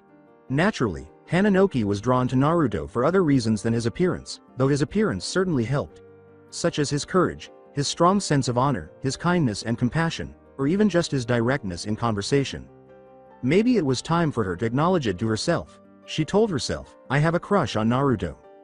A poof behind her warned her that their sensei had arrived before Hananoki could think about where that specific realization might take her. She looked up at the sky, expecting to see that the sun had moved to 9 o'clock while her thoughts were wandering, but instead she saw that it had hardly moved at all, and she froze. Kakashi Hitaki arrived on schedule. "Oh no," Hananoki moaned. "Why must the world end on my life?" She carefully stopped herself from saying, "See Naruto without a shirt on," and instead said, "Go on an actual mission. And I haven't even gotten to." As the three genin focused on him, Kakashi said, "Ha. Ha, it is to laugh." Despite the shocked looks of 3 young genin behind him, he said, "Come on, gang," as he walked off the bridge. "You'll be happy to know that the world isn't going to end today, not to my knowledge, anyway, and I think you'll all be even happier to know that we aren't going on a D-rank mission today. Team 7 embarks on their first C-rank mission today." Malik concluded his story with a thoughtful tapping of his chin, saying, "And, for some reason, I've never returned to that particular country," nearly an hour after he had started. Hinata ended her outburst of laughter by taking a few deep breaths to calm her now quivering stomach. To quiet the growing laughter, Hinata inhaled again. "You mean that you escaped this country's greatest assassin because he..." Hinata realized that Malik must have sensed something, perhaps what I had seen earlier, as he raised a hand to silence her, his golden eyes searching the store for something. Hinata was thinking about what Malik might have sensed, but the eccentric man himself was finishing up his investigation, and once he had found the source of the energy, he had to force himself to maintain his composure because he didn't want the young Hyuga to suspect anything. "Not just yet, anyway." "That was weird," mumbled Malik after blinking a few times and shaking his head. "What was strange?" Hinata asked apprehensively. He went down through his trapdoor and, within 30 seconds, an explosion rocked the shop. He quickly came up with a reasonable, by his standards, way to avoid answering with the truth, saying, "I thought I just heard something downstairs, let me check." "Malik!" Hinata shouted and hurried to the trapdoor. She heard some muttering and coughing, and then Malik started to come out, his face and torso all blackened by what appeared to be ash. Before she could respond, Malik said, "It seems I heard one of my running experiments begin a reaction, not the reaction I had been hoping for, but I think I'm on the right track," while sweeping away some of the ash. At that, Hinata blinked and raised an eyebrow, asking, "And what sort of reaction had you been hoping for?" "Well, I've been trying to make a potion that will cure the common cold," he said, taking a handkerchief out of a back pocket in his pants. I don't think explosion and cure are usually closely related, or related at all," the young Hyuga girl said, blinking once more. "An explosion and a cure, in my opinion, would actually work against each other. I can appreciate your skepticism, but I believe that would depend on what one was attempting to cure." After cleaning his face, Malik said to Hinata, "I hate to ask you this so soon, but do you mind if we end our time together now? I just need I need to identify my mistakes." Hinata nodded, a little relieved that she wouldn't be present for any more of his attempts at a cure, but also a little disappointed. As the bashful Hyuga left, Malik thought, a remedy for the common cold, not a bad idea. Now that I think about it, maybe he would actually start working on something like that soon. For now, though, the man with the desert eyes simply grinned, happy that his plan was already working. After Kakashi had completed packing his supplies into his storage scroll, he heard someone behind him ask, "Is it you or is the Hokage sending Team 7 on a real mission?" "It's the whole team today," Kakashi said, turning to face Raiden, who was standing in the doorway in just his black boxers and drowsy eyes. After hooking the storage scroll to his uniform, he said, "Far be it from me to presume, but I think that the Hokage will be sending you and the rest of Team 9 on a C-rank mission yourselves, whenever Enko gets back from her assignment. We're supposed to escort some bridge builder back to Wave Country because he's afraid of bandits and such. You guys go to the Hokage on our behalf at last, huh?" Raiden stretched out some kinks in his muscles and said, "It's about time." As he started to recover from the effects of waking up from a sound sleep, he went on, "When did you guys actually go to the Hokage about our complaints?" "About 3 or 4 days ago," Kakashi said, raising his eyebrows visibly. Why is this information important? It seemed that his inquiry had gone unanswered because the amethyst-eyed boy's only response as Raiden started to make his way to the kitchen was, "Damn it, how the hell does Hana do it?" Kakashi, who had been following his younger brother, realized why Raiden had shown interest. "You guys had bets going, didn't you? And Hananoki prevailed," he declared. Raiden said, "I swear, that girl never loses a freaking bet," with a hint of resentment. "Ah, I take it you're remembering that incident with..." Kakashi grinned. Raiden snarled, "Don't you dare say it," and his elder brother held up his hands respectfully. "Anyway," said Kakashi, "I have to leave." The one-eyed Jonin rubbed Raiden's hair and said to his only family, "Don't get into too much trouble. It can't be too late for this, after all. After any wild parties, clean up." "I will," said Raiden with a snort and a smile. "Remember to wear your mask." Kakashi blinked, then rubbed his bare face, remembering that he had, in fact, forgotten to replace his face mask, which he always removed at home, when he and Raiden were alone. Once downstairs, Kakashi waved at his brother, who had started preparing breakfast, and then went out to take his team on their first real mission. The one-eyed Jonin ran back upstairs, picked up the article of clothing, and put it back on. Naruto had been persuaded that D-rank missions weren't as horrible as he'd initially believed after 2 days of walking and listening to Tazuna, the bridge builder, talk endlessly about Wave Country. To think, he could have been painting a fence, or... A sudden disturbance in the woods surrounding Team 7 triggered Naruto's chakra senses, which had been fine-tuned by all of his demon hunting. The crimson-eyed warrior felt as though 10 identical chakra signatures were surrounding the party, and after a moment of close inspection, he realized that he recognized them. Kakashi. The one-eyed Jonin had already stopped and tensed, apparently having felt what Naruto had. "Assaults! 10 of them! Prepare yourself!" While he was drawing Force Edge, Naruto yelled. When he saw the demons' names, Kakashi's eyes widened and he muttered, "Shit." He turned to see Hananoki, Gisei, and Tazuna standing around, astonished, wondering what in the world was happening. "Hananoki, Gisei. Someone is attacking us. Keep Tazuna safe. You might want to be ready for this one," he said after giving Hananoki one more look. As Gisei prepared the staff he had been carrying, Hananoki suddenly became serious and pulled out a small scroll from her utility belt. The young girl then bit her thumb and smeared some of her blood on the seal painted on the center of the paper. The sudden poof sound caused Naruto to turn, and his eyes widened at what he saw. Hananoki had called forth a war hammer. its metal handle 3 feet long, wrapped in dark green, ragged cloth, and its head a foot wide and half a foot tall, a simple steel rectangle that tapered off to a spike at one end, apparently there in case simply crushing your enemy's skulls wasn't brutal enough. Naruto stared at the weapon for a moment, noticing out of the corner of his eye that Gisei appeared just as shocked as he did, before shifting his attention to the girl brandishly smiling at him before assuming a fighting stance. Man, Naruto thought, shaking the distraction from his head, I've got a strange mind. I blame Dad. Despite his surprise, he had to admit that Hananoki, with a warhammer in hand, ready to bash some heads in, was, well, kind of hot. Then, out of the cover of the trees it had merged with, a green, brown, skinned lizard-like creature with a long, heavy tail, 4 limbs that ended in claws, a strange helmet-like structure covering the top half of its head, and 2 large skin flaps where its ears should have been opened up as it hissed suddenly stalked out. It looked between the 5 humans in front of it before settling on its target and lunging at Tazuna, who screamed. The old man's cry of terror was accompanied by a battle cry, and before the demon could reach Tazuna, the flat end of Hananoki's warhammer struck it in the face, crushing its skull with a sickening crunch, and sending it flying back to the edge of the forest, where it gradually vanished into nothingness. With wide eyes and a slightly trembling voice, Hananoki exclaimed, "Wah, what the hell was that?"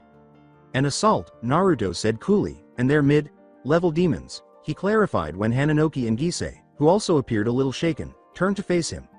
Typically, they hunt in groups of 10. Each of them has a small, shield-like device on their right arm that can block almost anything thrown at it. They are swift and vicious. Be mindful that it only covers a comparatively small area, and after we've taken care of the other 9, I'll tell you how I know all of this before you both ask. The other 9 attacks surrounded the Genin team and its sensei as they stalked out from the trees, seemingly at the same moment. This could be problematic, Gisei said coolly, resting his staff against his shoulder. His fingers slid through a pair of hand seals, and he threw his hands above his head, shouting, "Light release." Flash. Everything that was looking in Gisei's general direction was abruptly blinded and stunned by a bright flash of light that came from the area above his hands.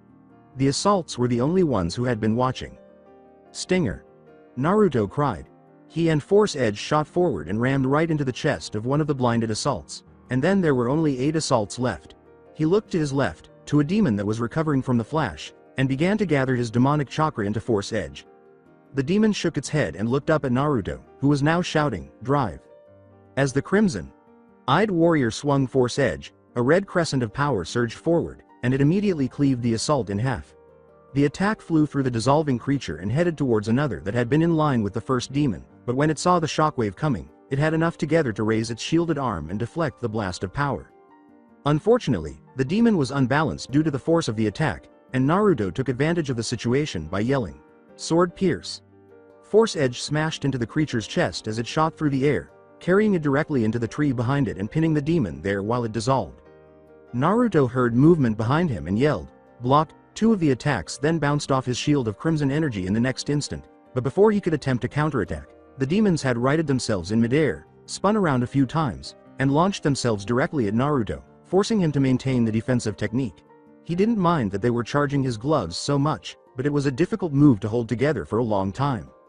The crimson-eyed warrior thought, "Well, fuck. It appears that I will have to take a hit soon.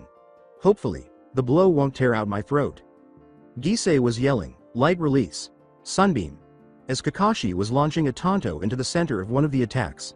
He paused to check on his teammates' progress in the fight, and releasing a brilliant, golden beam of light from the tip of his left index finger that struck a demon's shoulder, causing the creature to howl in agony. Hananoki was reportedly using the spiked end of her warhammer to brutally uppercut the creature's chin to end off her second demon of the day. He let go of the technique as soon as the 2 attacks hit his defensive dome once more, resisting the impulse to slump from the unexpected relief, and dove to his right. The first attack that was aimed at Naruto failed to hit his entire body, but it still ripped into his left leg.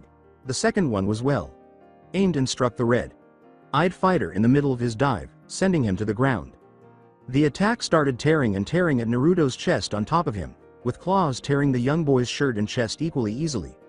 Naruto screamed in agony and concentrated all of the power in his gloves before slamming his fists as hard as he could into the demon's chest, channeling all of his agony and frantic rage into the blow and yelling, "Royal release." Every bone in the assault's chest was almost liquefied by the direct impact, but the shockwave that followed only broke the remaining bones in its body. With a loud grunt of pain and effort, Naruto forced himself to stand up, well, mostly his right foot, and started to draw on his demonic chakra again, relieved that he was no longer being torn open like a birthday present but conscious that he wasn't quite out of the woods yet. When the second attack swung at Naruto, the red-eyed fighter waited until the demon was nearly on top of him before launching a counterattack, concentrating energy into his right fist and yelling, "Rising Dragon!" His spinning uppercut, powered by demonic energy, struck the assault's jaw, shattering it and the rest of the skull in the process. Unfortunately, the young man was also lifted into the air by the technique, and he ended up landing on his torn leg, which naturally buckled as soon as it hit the ground, giving him yet another excruciating pain and almost knocking him out completely. He couldn't understand why she wasn't just talking to him like a normal person, and when his vision started to blur back together, he saw that Hananoki and Gisei were hovering over him, and it appeared as though Hananoki was mouthing something to him. "With us. Stay with us, Naruto, please. Please." Hananoki yelled at him abruptly, and it took Naruto a moment to realize that she had been speaking to him all along and that he had simply not been listening to her through the pain. The crimson-eyed warrior also saw that Gisei had a look of intense concentration fixed on his face, and that her face was streaked with new tears.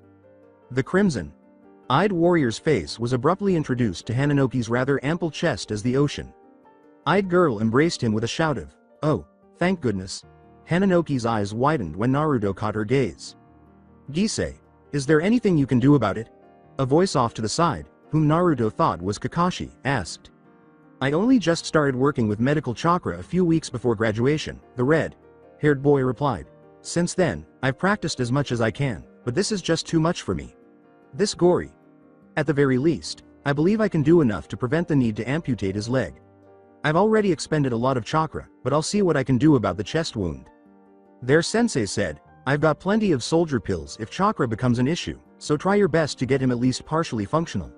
We will need him to be awake if this attack is any guide." Hananoki made the decision to add something to the discussion, asking, "Why?" "He's the one with experience with demons," Kakashi said, and Naruto could almost hear the shrug in his voice. "We would have been forced to fight blind if he hadn't given us an explanation of what to expect from the enemy. This is not something a ninja should do when they have the resources to do otherwise." Naruto must have missed more of the conversation, but he chose not to fight the blackness when it closed in this time because a fresh fire had engulfed his leg. "I've never seen of anything like it," Gisei declared that evening. Immediately, Hananoki stopped staring at the campfire and gave her teammate her full attention, asking, "Is he okay? Isn't there nothing new wrong?" From his book, Kakashi looked up at Hananoki and then at Gisei. "Not at all," the red-haired boy said, waving his hands placatingly. "He's actually performing better than anticipated, much better, in fact." "Elaborate, please." Kakashi's eyebrow turned up. Gisei looked back at the tent and said, "Ah, well." Naruto strode out of the tent mentioned earlier, his torso adorned with numerous whitened scars of different lengths and angles, his left calf adorned with 3 angry, red scars, in contrast to the ones on his torso that had almost healed, and his hand clutching the remnants of the shirt he had been wearing as well as the shredded pieces of half of his left pant leg. The fact that Naruto was shirtless made Hananoki blush a lot, but she was too relieved and delighted to care. She rushed from her fireside seat and gave the red-eyed fighter a bear hug while yelling, "Naruto." As soon as she heard him hiss slightly in agony, she retreated, exclaiming, "Oh no, I apologize, I didn't." "Nah, it's fine, Hana," Naruto said, gently pulling Hananoki back into the embrace while chuckling a little despite the pain. "Just a little tender. Huh? I apologize for worrying you so much." Hananoki replied, suddenly suppressing her tears, "For some reason. You'd better be, you jerk." After chuckling once more, the red-eyed fighter reportedly addressed Kakashi, saying, "So, sensei, any idea where my stuff went?" Hananoki turned to see Kakashi say, I think it might be somewhere," as he looked up from the strange leather-bound book he had been reading. He then reached behind him and took out a storage scroll, saying, "Oh, look. I wonder why it was over here," the one-eyed Jonin said as he tossed it to Naruto. "I found it." Snorting, Naruto replied, "Well, it couldn't possibly be that someone used a little of the ample supply of blood I ended up spilling to see if they could find some sort of reading material that had to do with demons." As he turned another page in the odd book, Kakashi acknowledged, "That does seem highly unlikely, which means, it must have walked over here." With a wise nod, Naruto said, "It's true. Well, I think I might like to read that book sometime when you're done with it, he said, glancing down at himself before continuing, but first, I'm going to put some clothes on. Kakashi remarked, and then, something tells me it'll be story time. It's gonna be kind of hard to put a shirt on with your hands around me, Hana, Naruto said softly, grinning at Hananoki and then glancing at Gisei before he sighed and nodded, seemingly ready to leave. Hananoki glanced down and saw that, despite turning to face Kakashi, her hands had never truly left Naruto's torso. The ocean-eyed girl, flushed even more, pushed herself a few paces away and exclaimed, "Oh. Well, why? Yeah, most likely." He rushed back into the tent after giving her that amazing foxy grin once more.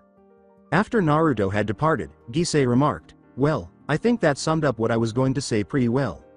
He healed pretty quickly from those nasty wounds, Kakashi grunted. "I think you mean."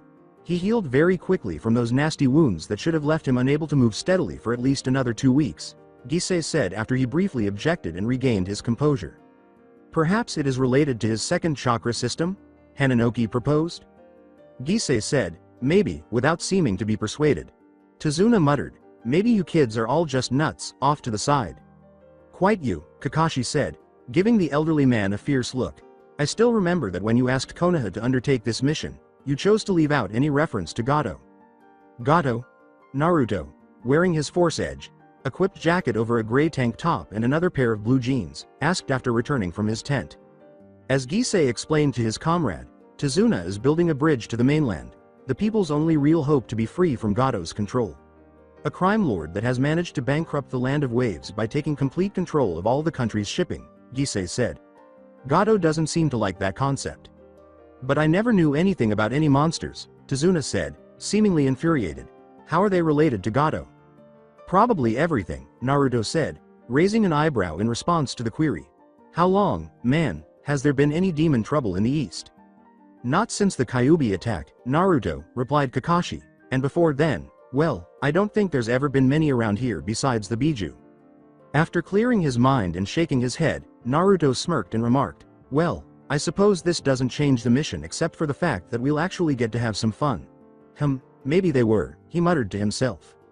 "Naruto, you call what happened to you today fun?" Gisei said, blinking in disbelief. "Meh," Naruto shrugged, "I've had worse. Yes, it hurt like a bitch, but if I had to, I could have overcome it. It wouldn't have been easy, and I would have been even more exhausted, but I could have succeeded." Hananoki said, "But, Naruto, first." Raising a hand, he gestured for her and Gisei to sit down. Naruto sat down beside Kakashi and started to describe the life he had lived with Dante prior to arriving in Konoha. After half an hour, Hananoki looked at Naruto with wide eyes and exclaimed, "Wow, so, your whole life? Taking on those things? I can't even begin to imagine." "Yeah, I kind of grew up hard and fast, because Dad couldn't really live any other way, through no fault of his own," Naruto said with a sigh. His teammates nodded in agreement. They too couldn't ignore an innocent person in danger of a demon attack. He simply can't stand seeing other people suffer when he has the power to change it. "And now that I've given you my credentials, we shall begin your crash course in demonology. 101, Naruto declared, clapping his hands together abruptly. Almost like Iruka had in the academy, he got up and started to pace around, saying, "All demons are divided into 4 categories. These are low level, mid level, high level, and elite. Most of these demons generally want to either maim you, kill you, eat you, maim. Then kill you, maim. Then eat you, or any combination of those words that I may have left out. The majority of low-to-mid level demons are only capable of killing, maiming, and other such actions because they lack a brain of their own. The demons we encountered today were mid-level assaults. That indicates that they are being controlled by someone or something, most likely Gato. Alternatively, the first one attacked Tazuna because it believed he would make the best meal, which is extremely unlikely considering there were 4 other young, healthy individuals present. Could a demon actually be subdued by a human? Gisei asked. Well, not control, Naruto clarified. He likely made a deal with a high-level demon that controls its own little horde of monsters, a deal that probably involves a lot of sacrifices. Oh. No. Sacrifices? Tazuna said quietly, trembling. Oh no. Typically, a human will sacrifice blood or one life to gain the services of a high-level demon or a small pack of low-to-mid Level 1s, Naruto continued, nodding his head solemnly. However, let's just say that something like that is far more costly if Gato has a horde at his disposal. Hananoki was overcome with rage and had to exclaim, what would possess a person to do something like that? What sort of man would do that? She shook her head, refusing to give it any more thought. Unfortunately, Naruto said quietly, his eyes lowered, it's not completely unusual. Back in the West, Dad and I witnessed a lot of these things. Naruto, added Kakashi, adding to the discussion, first, this mission has an A-class mission with Gato and his demons involved. So I've sent the Hokage a message asking for reinforcements. As soon as possible, they will meet us at the port town. Second, earlier you mentioned, elite, demons. Was there any chance Gato could have negotiated with one of them? After staring down at his hands for nearly a minute, the red-eyed warrior replied, I hope not.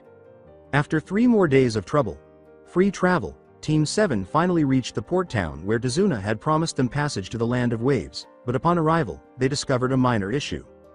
The entire port town was on fire.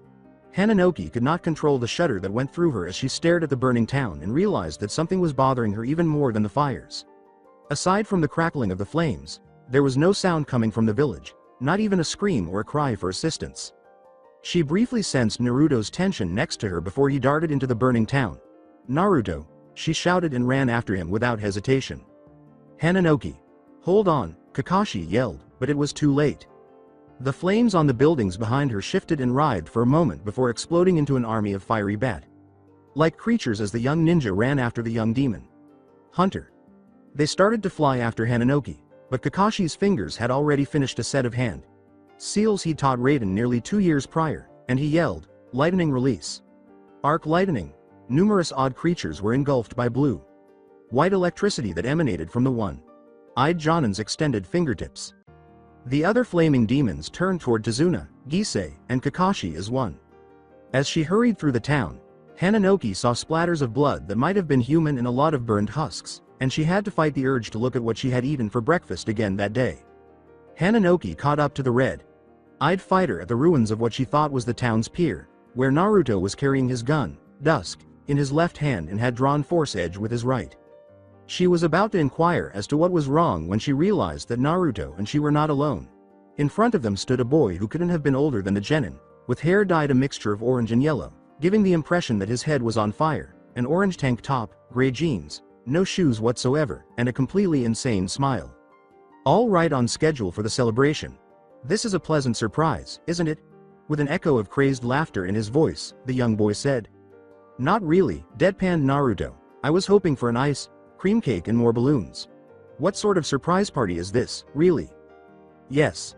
The young, fire-haired boy said, laughing like a madman. I would have expected you to do just that. According to all reports, you are very similar to the man you call your father. As a result, you are also very similar to his father. Just as I would have anticipated. The youth's head snapped back as if he had been punched, and when he straightened up, he had a thumb-sized indentation on his forehead and a sneer on his face. Insolent child, he said to Naruto in a much gravelly and deeper voice. I was talking. You're going to attack me while I'm talking? My name is Rastroth. The red-eyed fighter responded, and I am Naruto, as he charged up Dusk for a second charge shot. But what are the introductions related to us fighting? You think I'd waste my time on something as pitiful as a half-breed, when my job here is done? Rastroth responded with a snort and a boyish voice. My friend is somewhere around here, and I'm sure he'll handle you properly, but I have a lot of things to do. Hananoki thought, half-breed, and turned back to Naruto, who now had a snarl on his face, before he rushed forward and yelled, Stinger. The footsteps were heard after the crimson-eyed warrior, TSKED, and put Dusk back in its sheath, but before Naruto had even finished shouting out his technique, Rastroth had disappeared in a momentary whirlpool of flame, and Naruto had hit nothing but hot air. The earth trembled slightly with each step, and when Hananoki and Naruto turned to their left, they saw a 12-foot-tall demon composed of molten rock. It had a man's torso, a ram's head, and big, hoofed feet. It came toward them and roared loudly. Naruto muttered, damn it, before sheathing Force Edge and uttering the words, Hana. Because of its immense strength, this creature is a Furiatorus, a high-level demon. They have more than enough strength to compensate for their lack of intelligence, which is comparable to that of the dirt we are standing on. Although I am aware that you will not like it, I must say. With the poof of calling forth her war hammer, Hananoki cut off the red-eyed warrior, spread her feet slightly, then turned to face Naruto and raised an eyebrow, saying, "Yes." After a moment of concentration, Naruto held his right hand out in front of him and said, "Cerberus." He blinked once, then twice, and then he laughed softly. "Never mind," he told the girl with the ocean eyes. A burst of blue light flashed before his hand, and then it was quickly replaced by a metal ring with 3 light blue, crystalline rods attached to it, which Hananoki saw for what they were. Pure ice, not crystal. "Just a little trinket, Dad, and I picked up," Naruto said, giving Hananoki a quick foxy grin as he glanced in her direction. "Later, I'll tell you more about it." Hananoki took a deep breath, trying to calm her trembling stomach, as the Furiatorus roared once more and called forth a war hammer that she was certain weighed nearly as much as the demon itself. In what Hananoki had assumed to be his typical demon hunting tone, Naruto said, "Hana, I'm going to go first. Follow my lead." With his piece said, Naruto flipped his 3-headed nunchaku around a few times, and then he put 2 fingers through the ring, and spun the weapon in a circle at an incredibly high speed, yelling, "Windmill."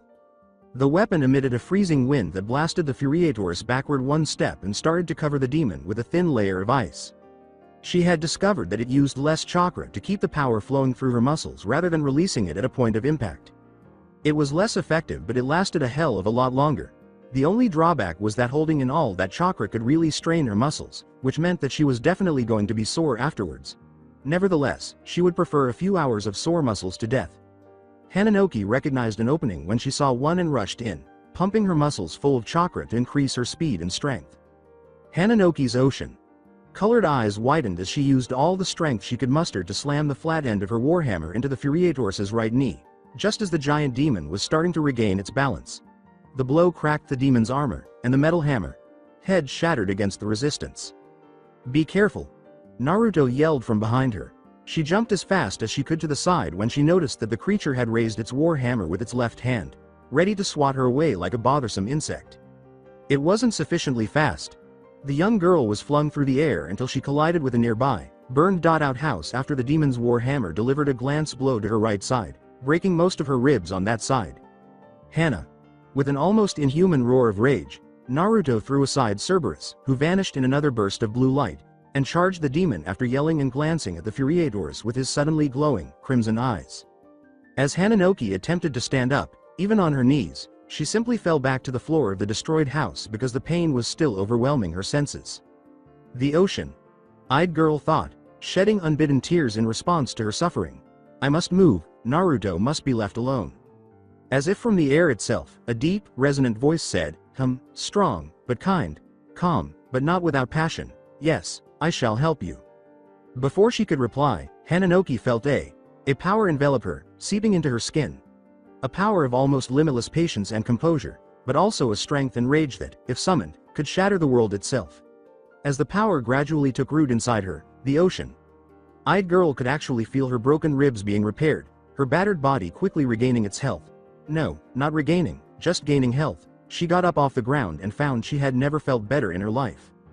The voice, now from inside her head, said, "My name is Kentaro." Hananoki suddenly saw a huge tortoise, with eyes the color of deep gold and rough skin the same color as the leaves of its trees, a tiny mountain covered with healthy green trees, easily as tall as the Hokage Tower without its shell. It's nice to meet you, Kentaro. I'm Hananoki," the young girl said uncertainly. "Ah, such civility is a welcome change of pace," the voice in her head said. "However, you don't have to say anything out loud. I live in your head. Just send me your thoughts, and I'll listen." She pictured the tortoise and thought, like this. That's exactly what Kentaro said to her. "Let's see what we can do to help your friend return that pitiful hellspawn to the pit from which it crawled." Naruto snarled, gripped the head of the Furiatorus's war hammer, which had just tried to crush him into paste, and used his own demonic strength to tear the weapon from the demon's hand before moving his hands to the handle and slamming the huge weapon into the demon's stomach. Naruto threw the war hammer aside and rushed the demon again as the Furiatorus staggered back with a howl of pain. The demon regained its balance and threw both arms at the warrior with glowing, crimson eyes. Naruto caught both hands in one of his own, locking him and the Furiatorus in a battle of brute force. Initially, the demon was able to overwhelm him and drive him to the ground, but Naruto hadn't even started to gather his demonic chakra yet. But before he could start, he heard Hananoki yell, "You son of a bitch, get off him." As a golden-eyed Hananoki picked up the demon, the Furiatorus abruptly stopped attempting to crush Naruto. She held the Furiatorus in the air with one hand and asked, "Do you think this thing would enjoy a swim?" He looked out to the sea they should have been crossing by now and said, "No, no it wouldn't," blinking away his surprise that Hananoki was not only fine but was also holding the demon above her head with such ease.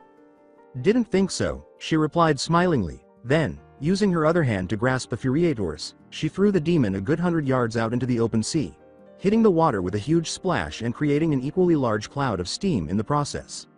Naruto turned to face the young girl and saw the golden light disappear from Hananoki's eyes as she gave him a hand and smiled sheepishly, saying, "Don't ask.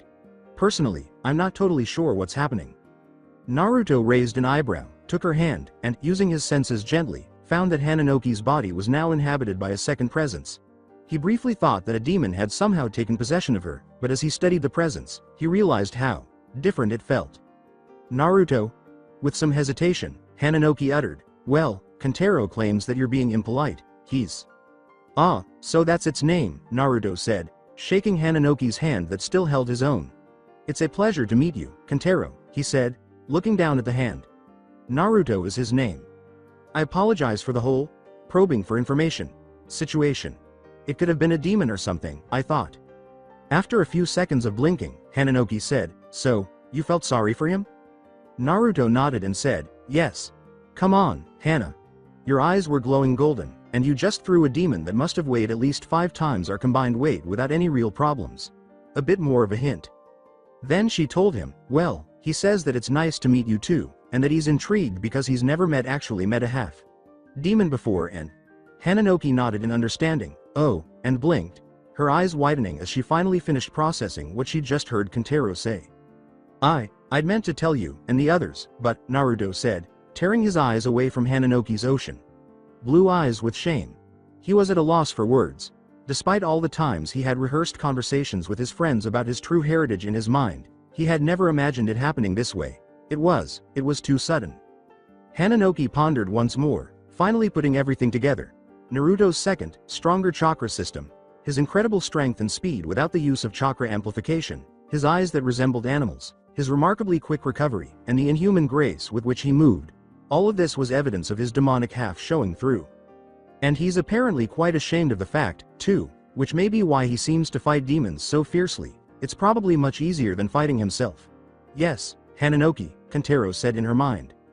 "Oh, Naruto," she whispered, approaching him gently, wrapping her arms around the crimson-eyed warrior, who tensed in surprise at the touch. "You've been afraid of telling me and the others, haven't you?" Hananoki's eyes softened as she took another look at Naruto, who was looking away from her, seemingly trying to find something else to say. Shame practically rolling off from him, his left fist clenched and shaking. "But it's okay, Naruto. I don't care who or what gave birth to you," Hananoki said quietly.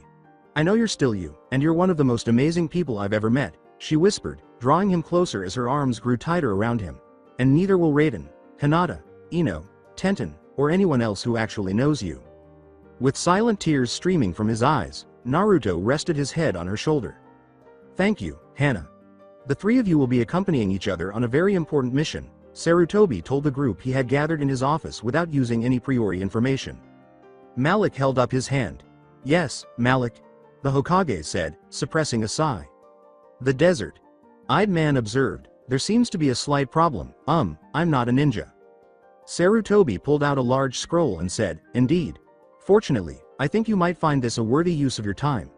When the scroll was unfolded, it showed a map of what appeared to be a large complex. "For months now, my teams have been hunting down bandits in an effort to gather information about a particular gang of criminals who go by the name, the Immortal Hunger. Since a year after the Kyuubi attacks, this specific band of bandits has been wreaking havoc throughout the Land of Fire. They've always used strategies we don't really understand to keep their primary complex well hidden.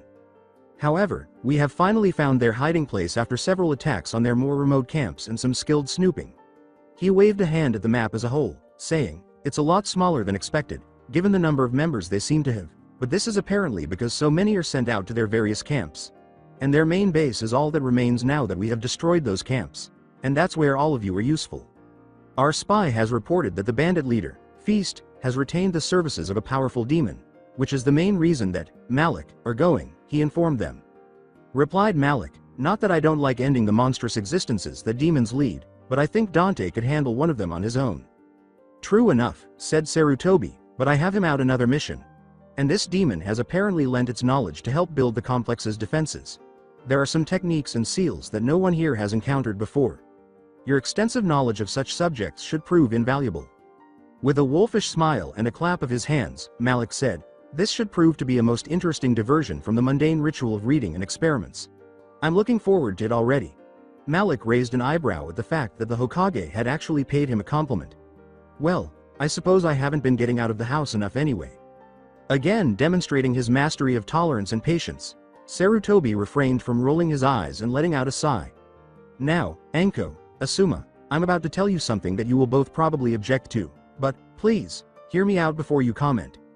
The elderly gentleman took a deep breath and replied, I want you both to take your genin teams. Both senseis exclaimed, what, before they could stop themselves. This mission is quite dangerous and, quite frankly, you're going to need all the help you can get. Asuma, from your reports, your team is perfect for capturing and subduing targets. Anko, I believe your genin make a capable assault team. Anko's team will focus on clearing the bandits, numbered at somewhere around 100, while Asuma, with Malik's assistance, will make for Feast's room, where Team 10 will focus on capturing and subduing the bandit leader, while Malik handles the demon. The two senseis exchanged glances before agreeing that it would probably be a good idea to bring the genin. They both sighed and nodded. The Hokage rolled up the map and gave it to Asuma, saying, excellent. Sarutobi eyed each of the individuals in front of him before concluding, you leave tomorrow morning. Good luck. I'm putting Asuma in charge of this mission. Anko will be his second. Malik, you are their support. Gisei finally defeated the remaining obnoxious demons that had attacked him, Kakashi, and Tazuna by ramming an end of his staff down upon the head of the flaming bat. Kakashi calmly remarked, well, that was enjoyable. Perhaps we can now see where. Oh, here they come. Gisei noticed that Naruto and Hananoki were strolling alongside each other, a little closer than usual, as he looked down the road into the town.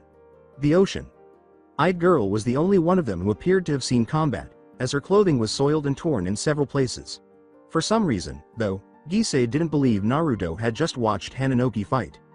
The docks, and all the boats that might have been near them, have been destroyed, Naruto said as he and Hananoki arrived at the other members of the team.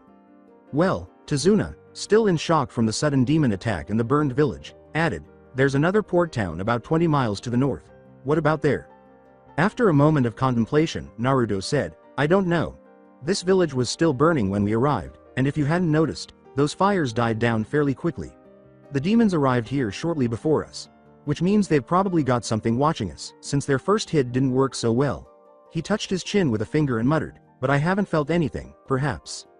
Naruto? Hananoki asked, rousing the warrior with the scarlet eyes from his reverie. Maybe you should tell them about what happened before we decide on our next move, I'd help, but I'm still trying to soak in everything you and Kentaro explained to me about his kind. Gisei and Kakashi looked at each other bewildered. With a foxy grin, Naruto remarked, good point. Alright guys, have a seat. This might take a little bit. After everyone had taken their seats, Hananoki, who had decided to join in after all, told them about meeting Kentaro after Naruto had told them about the boy, who was clearly a demon, and the battle with the Furiators, which Naruto then went on to explain to the group. Kentaro is a spirit, Naruto informed his teammates. Now, a spirit is a completely different thing from a demon, a human, or an angel. Spirits are present in everything you see, including every tree behind you, every fire you've ever started, every breeze you've ever felt on your face, and even every food you've ever eaten. Kentaro is an elemental spirit, which is much rarer than you might think. In fact, many spirits hardly ever gain a true consciousness, let alone take on characteristics of a particular element. To become attuned to an element, a spirit must have lived in the Samusal, I suppose, for a very long time. I asked him where he lived, and he replied that he had lived in a mountain. This means that Hananoki's new friend is extremely old and powerful. Then you might be asking, why not lend a hand in a more tangible way? It seems that although spirits are technically present on this plane of existence, they are unable to take on a physical form that would allow them to act. Instead, they must reside within a vessel. Furthermore, inanimate objects aren't the best places for action-oriented spirits to reside, despite popular belief. Humans and animals are the only other options. They typically bond with people. In my opinion, this is because people are more likely to give them action if they're looking for it. We're probably a little more adept at conversation than a squirrel. Let's face it. What are you doing, Hana? I was thinking about how I broke my war hammer trying to hurt that demon, and Kentaro told me that he might be able to help, Hananoki said, looking up from her examination of the thick branch she had torn off from a nearby tree while Naruto was speaking. Now, please be quiet. She returned to focusing on the big branch she was holding, seemingly listening to the new voice in her mind, and then she moved to the dirt road, drove the branch into the ground, and closed her eyes while focusing. The branch writhed and twisted in Hananoki's hands, bathed in a gentle golden glow, and after a full minute, Hananoki opened her eyes and stared in awe at what Kentaro had created with his power. With a grunt of effort, she lifted the large, stone head of her new war hammer from the ground, tearing it from the ground. The branch had changed into a 3-foot-long wooden staff, intricately carved with images of falling leaves and twisting branches. It was shaped like her old one, but carved into both non-lethal sides was a picture of a mountain range standing sentinel behind a forest. Hananoki was standing there looking amazed at her new weapon when Naruto turned back to the others and remarked, "Like I told you, very powerful." "It would seem so," Kakashi muttered, then shook his head and said, "All right, enough about that. You mentioned that there might be demons watching us. What will we do about them? They are clearly skilled at what they do because I know you would have spoken if you had sensed them and I know I haven't felt anything." "I think I know what's watching us and I have a plan," Naruto said, nodding, then turning to face Hananoki, who was practicing swings with her new toy. "I think Hananoki might need a bit more time to get used to having a spirit-riding shotgun in her head," he added. "I propose that we end the day, make camp somewhere, preferably outside of here, and get some rest until the next day. After that, we'll investigate our stalkers." After the others gave their approval, Team 7 proceeded to look for a better place to camp. The following morning, Teams 9 and 10 gathered in front of the main gates at 7 o'clock. First to arrive were Anko and Asuma, then Raiden, then Hinata, and finally Ino. Ino hurried up to the two friends who would accompany her on this mission as soon as she saw them, giving Hinata a bear hug before giving Raiden the same embrace. The latter chose to be amusing and give her twice as much of a hug. Ino thought she had been about to break in two. "I'm glad to see you all. It seems like ages have passed. It was nice to finally be able to fill in a bit of that gap," Ino told the two of them. And it had, for the young blonde. She'd made decent friends with Shikamaru and Choji, but it just wasn't the same. For the past few weeks, she had been missing Hinata's quiet, calm presence, Raiden's cool, collected observations, Naruto's rambunctiousness, Hananoki's general excitableness, and Tenten's tomboyish attitude. Then Sasuke appeared, and Ino expected to see conflict between the young Hitaki and the last Uchiha, but to her utter surprise, Raiden was the first to welcome him. With a sly smile, the amethyst-eyed ninja gave the boy with the raven hair a fist bump and remarked, "Pretty boy, did you get enough beauty sleep last night?" After giving Raiden a quick glance and raising an eyebrow, Sasuke snorted and said, "Obviously more than you did." With a startled blink, Ino turned to face Hinata, who leaned over with a sly grin and whispered, "I'll fill you in later." Ino nodded her gratitude. The final ninjas to reach the scene were Shikamaru and Choji, and now all they had to do was. "Where on earth is that Malik, oddball?" Impatiently, Anko wanted to know. "Hey, that's rather unfriendly, don't you think?" a voice outside the two teams yelled. Malik was leaning over the top of one of the gate towers when they all looked up. The eccentric man rolled from the top of the tower, wearing his leather duster and white bowler hat, and somehow landed perfectly on both feet. His expression was indignant. He replied, "I don't see why you were so upset. Why, if anyone should be upset, it should be me. Fortunately for you, I am not only supremely charming and blessed with magnificently good looks, but I am also gifted with a nearly unlimited well of benevolence." "What the hell are you talking about?" Anko yelled back. Raising her finger, Malik replied, "First of all, Miss Anko, you needn't shout when I am so close. Second, I have been waiting atop that tower for the past hour. In a half, it's quite rude to keep a comrade waiting so long, you know." After saying, "But we are wasting time. There are people to be done and walking to see," the eccentric man turned abruptly and started to walk through the gates. Or would it be the other way around? He asked, shaking himself before continuing to walk while yelling, "Not that it matters, too much to do." Hinata was the only one who concluded that this would be a pleasant trip after seeing his small display and hearing his irrational tirades. Tenten and her group eventually reached the debris that remained of the town, where Kakashi's group was expected to be. Oh no, her mind was replaying itself. Oh, no, no, no. She and the others were about to start moving through the debris when a bush nearby rustled and a small pug dog dressed like a miniature ninja emerged, yawning loudly. "Wondered when you guys were gonna show up," the dog claimed. "You guys are all they sent? I mean, I've heard your team is good and everything, but," the animal asked, looking at Guy after examining the three genin in disbelief. "Unfortunately, most other ninja are performing other tasks at the moment, or are considered unsuitable for such a mission." Guy nodded gravely and said, "I wish we could be meeting again under better circumstances, Pakun." He took a moment to survey the debris before posing the question, "So where are they?" "A campsite about half a mile northwest. Just follow me," the small pug instructed them when they arrived. He began walking in that direction, halted, turned around, and said, "And get yourselves ready. You're about to hear some wild stories." Hananoki said, "You were right, Naruto," with her hands still on the ground and her eyes narrowed slightly in concentration. "I can feel something moving around beneath us."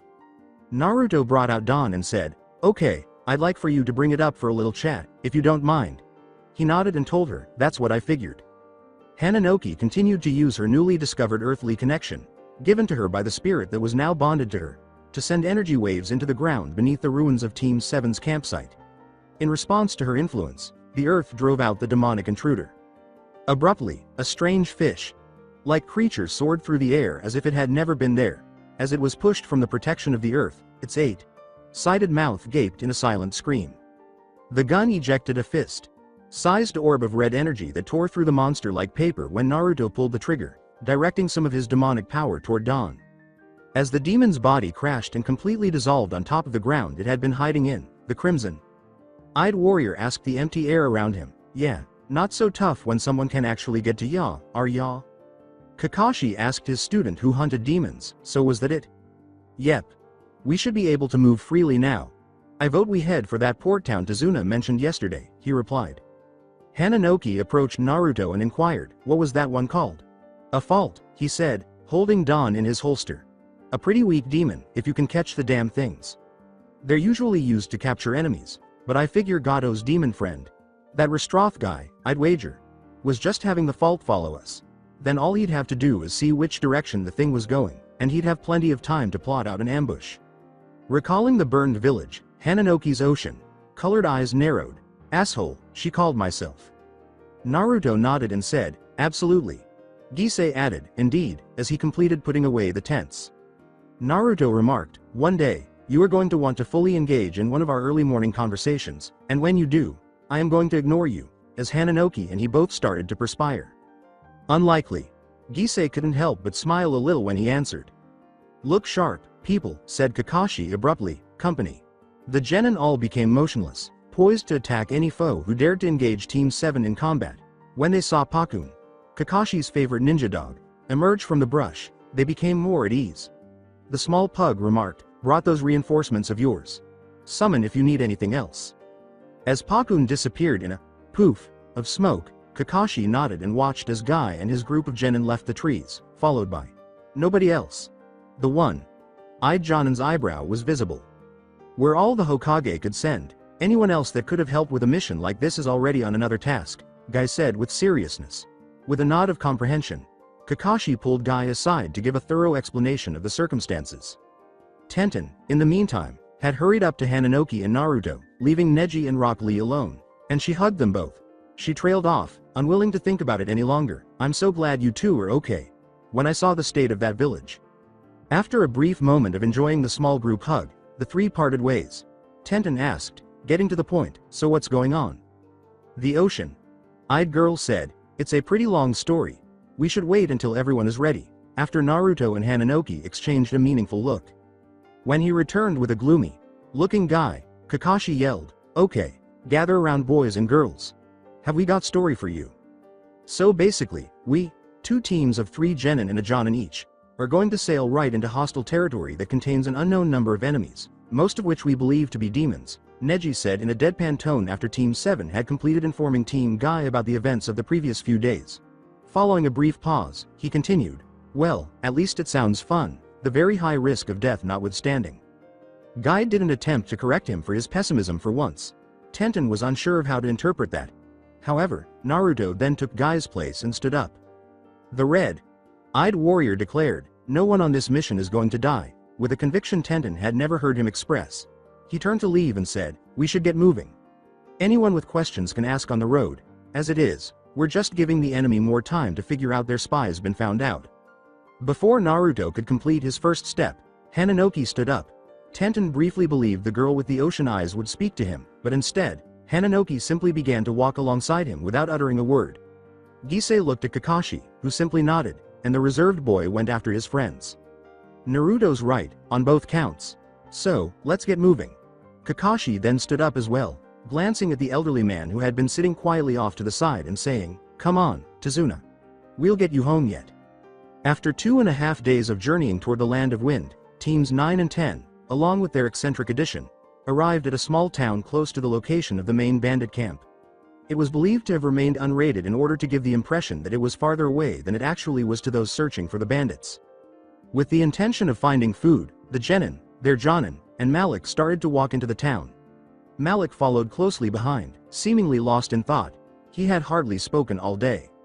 Concerned for the eccentric man, Hinata made the decision to briefly separate from the others and ask, "Are you all right, Malik?" The man with the golden eyes blinked and then looked up at the girl with the pearl-like eyes. "Oh, yes, I'm fine. Just distracted," he said. "By what?" Hinata asked, tilting her head. "By thoughts," he replied, sounding as though he had just shared some wise insight. Hinata sighed after raising an eyebrow. She smiled briefly and hurried back up to Ino, saying, "Well, if you feel like talking about it, I'm fairly good at listening." Thus, the young Hyuga was unaware that Malik was staring at her in confusion. What a strange feeling, he thought as he scratched at his chest. The group consisting of Teams 7 and Guy, officially called Team Death Falcon, by Hananoki because no one wanted to argue, had a brief argument after reaching the non-burnt down port town over who would find a way to Wave Country. It was agreed that Guy and Naruto would accompany Tazuna, who in fact knew a few people in the town. Naruto offered to go with the boisterous sensei and the elderly man, but Hananoki said to him, "Are you sure? I'm sure someone else could go, if you wanted a break, off to the side." "Why would I need a break?" the red-eyed warrior asked, tilting his head in bewilderment. "Well, you've been doing a lot the past few days. You've been answering all of our questions about demons, taking more watches than anyone else, being on point every day," the ocean-eyed girl replied, blushing a little. She trailed off when Naruto put a gentle hand on her shoulder. "All right," he said with a foxy grin, "you caught me. I am a little beat, but I think I can handle walking around for another hour or so. Once I get back, you and me will find someplace to kick back and relax. Sound good?" After blinking, Hananoki said, "You and me, as in, just the two of us?" with some caution. Naruto was the one blushing now. Yeah. I mean, if you want to," he said, fortifying himself. "I suppose I wouldn't mind too much," Hananoki said, concentrating most of her will on not jumping up and down. After saying, "Cool. See ya in a little while," Naruto's foxy grin came back with full force. He then rushed to join Guy and Tazuna, and the small group immediately departed. After they left, Hananoki discovered that she could hardly contain her excitement as Kakashi started guiding the others on a quest to locate a spot to sit and wait. Hananoki was thinking about what she would really say to Naruto when they were alone when she saw that Tenten had retreated from the main group and was now walking with the girl with the ocean eyes. "So, Naruto," Tenten said, a faint smile on her face. After trying to suppress her sudden flush for a few feet, Hananoki looked up at Tenten with some trepidation and said, "What do you think?" Tenten said to her friend, "Are you kidding? I think it's great. I'm just curious, when did you start liking him?" After a moment's reflection, Hananoki replied, "I think it really started when we got put on the same team. I mean, I'd always gotten along with him really well with him before Team 7, of course, but I don't know. I started thinking about him when he wasn't around. I kept catching myself watching whenever he'd lift something heavy, or when he was sparring with Kakashi, or when he was eating, or..." Tenten cut in, Wait, let's go back to that watching him eat part." "I didn't mean to," protested the girl with the ocean eyes. I was just..." Tenten was shaking her head as Hananoki tried to think of an excuse. She remarked, "Oh, Hana, you've got it bad." "I know, so you never watched Raiden eat, I take it?" Hananoki said after a brief pause. Tenten's face started to flush now. "But this isn't about me and Raiden. What were two talking so privately about earlier?" she said, shaking her head. "Not recently. He said that when he got back with Tazuna and Guy, that he and I would find some time to relax together. Just the two of us, Hananoki replied, her blush slightly redder. Tenten drew the attention of their friends with the exclamation, "Whoa, really? Hana, that's awesome," until they chose to turn around again. She glared back at them. Nodding, Tenten continued, "Well, I was going to ask if you wanted any help, but it sounds to me like you've got this in the bag." Sincerely hoping that Tenten was correct, Hananoki gave her friend a sheepish smile. While Hinata was seated at a table with Raiden and Ino at a restaurant, she watched with interest as Shikamaru and Malik, at a table next to the three friends with Choji and Sasuke, played their fifth game of shogi. Following 4 consecutive defeats, the normally indolent Shikamaru appeared determined to win. By now, even Asuma and Anko were observing from their own table. The bashful Hyuga returned to the conversation when Ino asked, "Hinata? Come on," no avoiding the question. Since Hinata honestly couldn't recall being asked any questions, she asked, which question?" Snorting, Raiden remarked, "I don't think she heard you, Ino. Is there anyone you like, Hinata? I mean, you asked me earlier, so it's only fair," the blonde said with a sigh. Hinata blushed as she said, I've liked Naruto for quite a while now."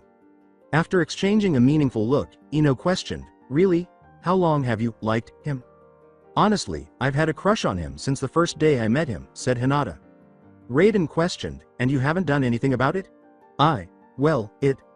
Ino reprimanded the amethyst-eyed ninja, saying, "Come on, Raiden, the way I understand it, it took you longer to even consider asking out Tenten." She turned back to Hinata, who was very embarrassed, and grinned broadly. "I think you two would be great together, so now, we just have to figure out how you're going to ask him out," she said. Then Hinata heard someone yell, "Damn it," before she could object to Ino's plotting. She turned to see Shikamaru staring at the board with his hands clutching his head as if to rip it off, and Malik sitting with his supervillain confidence. Raiden and Ino leaned in together and had a private conversation while Hinata was preoccupied with Shikamaru's insistence on another rematch and Malik's proposal that they turn it into a wager. Whispering, "I hate you," Raiden said. With a smirk, Ino replied, "It's not my fault you were wrong. I suppose I can wait until we're back home to collect, if you're that upset." Raiden pointedly ignored the girl with the blonde hair after sticking his tongue out at her. Perhaps I should quit betting, he thought. When Hinata turned back around, the pale-eyed girl started protesting such nonsense, and Ino started planning how the bashful Hyuga would ask Naruto out. Raiden focused on reading his most recent orange book, which was a much more productive activity. After just over 2 hours, Team Death Falcon was able to secure international transportation. Tazuna had just finished loading the large merchant ship's crew when he spoke with the friendly captain, who had agreed to let the bridge builder and his escort cross if they could depart within an hour. Guy had already left to quickly return and inform the others. After talking to the captain, they had sailed within 15 minutes. The sun was sinking over the horizon, and Naruto and Hananoki had finally found some alone time up on the main deck. A couple of crew members were the only ones up there with them, and they were both talking at the wheel. The other ninja and the rest of them were eating below decks. Naruto, unable to resist lately, chose to steal another look at Hananoki while he was staring out at the fading sun. The warrior with the crimson eyes presumably still found it hard to believe that she had come to terms with the fact that he was half demon. Few demons he had encountered possessed any morals or self-control, and even those that did had dubious character. Naruto became aware that Hananoki now knew more about him than he did about her at that point. All he knew about the ocean-eyed girl was that she had been friends with Raiden, Kakashi, and Tenten for as long as he could remember. He had told them all about his demon hunting and now even his own demonic ancestry. Maybe I should fix that.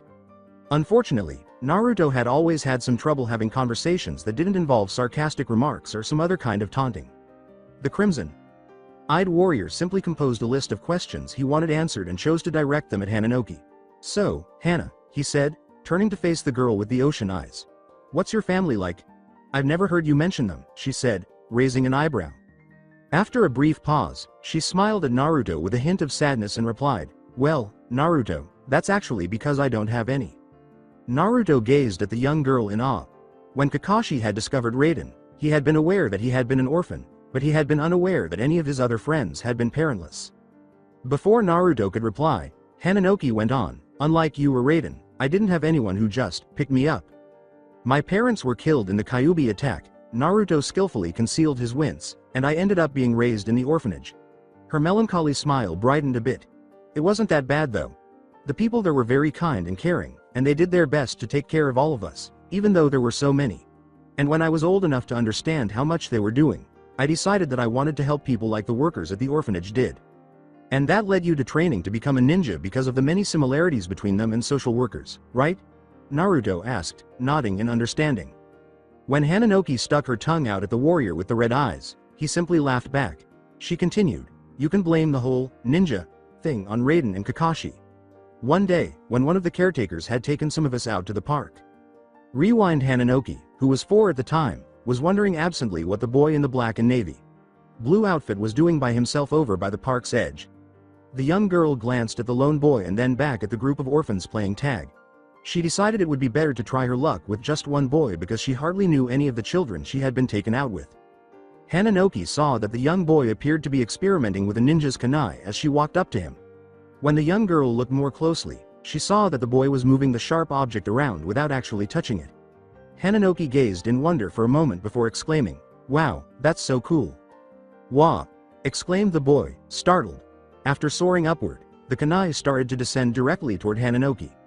However, the boy jumped in front of Hananoki and skillfully caught the sharp weapon between 2 fingers before the young girl could truly realize she was in danger. "Sorry about that. You really startled me," the young boy said with a sheepish grin as he pocketed the kunai and turned to face Hananoki, who had amethyst eyes. Young Hananoki said, "Sorry, but that was so awesome. How'd you do all that? Could you teach me to do it?" She was so excited that the young boy blushed a little and said, "It's just a little bit of ninjutsu." "You're a ninja?" said Hananoki. Amethyst eyes blinked, and the boy waved his hands wildly in front of him, saying, No, I'm not. I mean, I'm training to be a ninja, but I'm not really one yet." He then held out his right hand and said, "I'm Raiden, by the way. It's nice to meet you."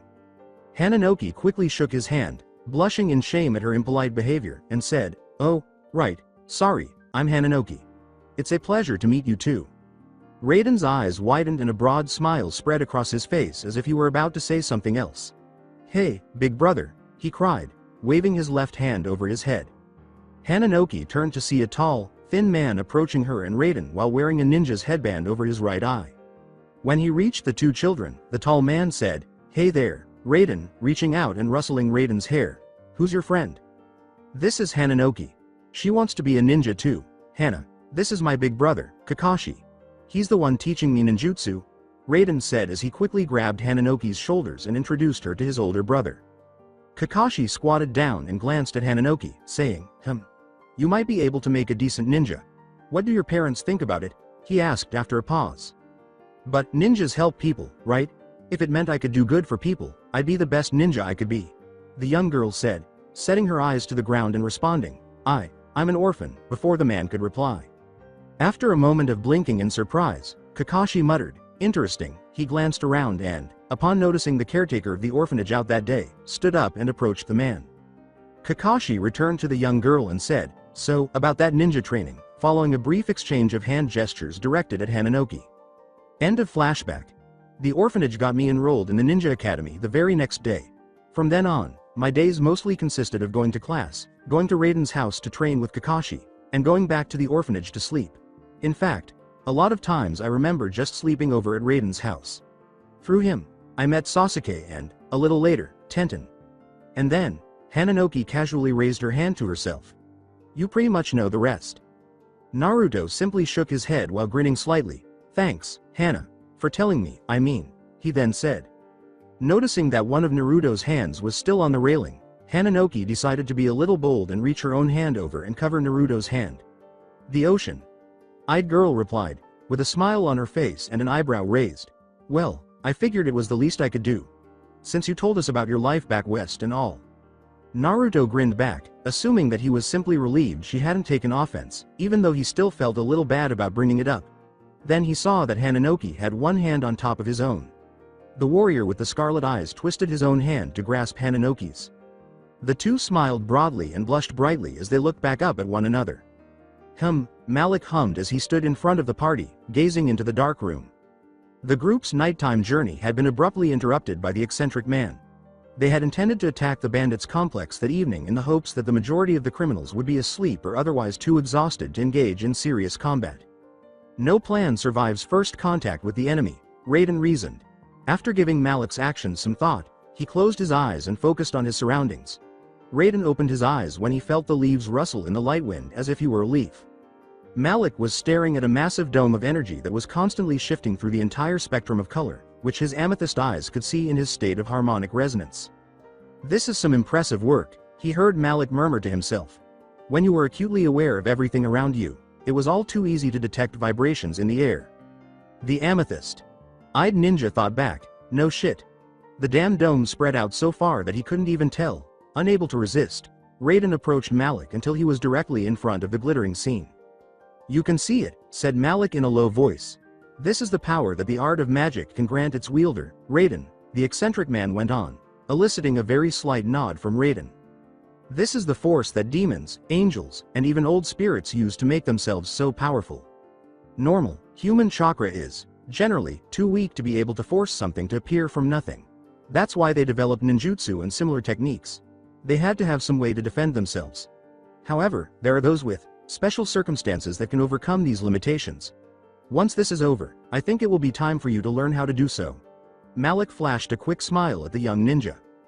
Before Anko said, "Who the hell is Houston?" Raiden turned too, just in time to see everyone's bewildered expressions.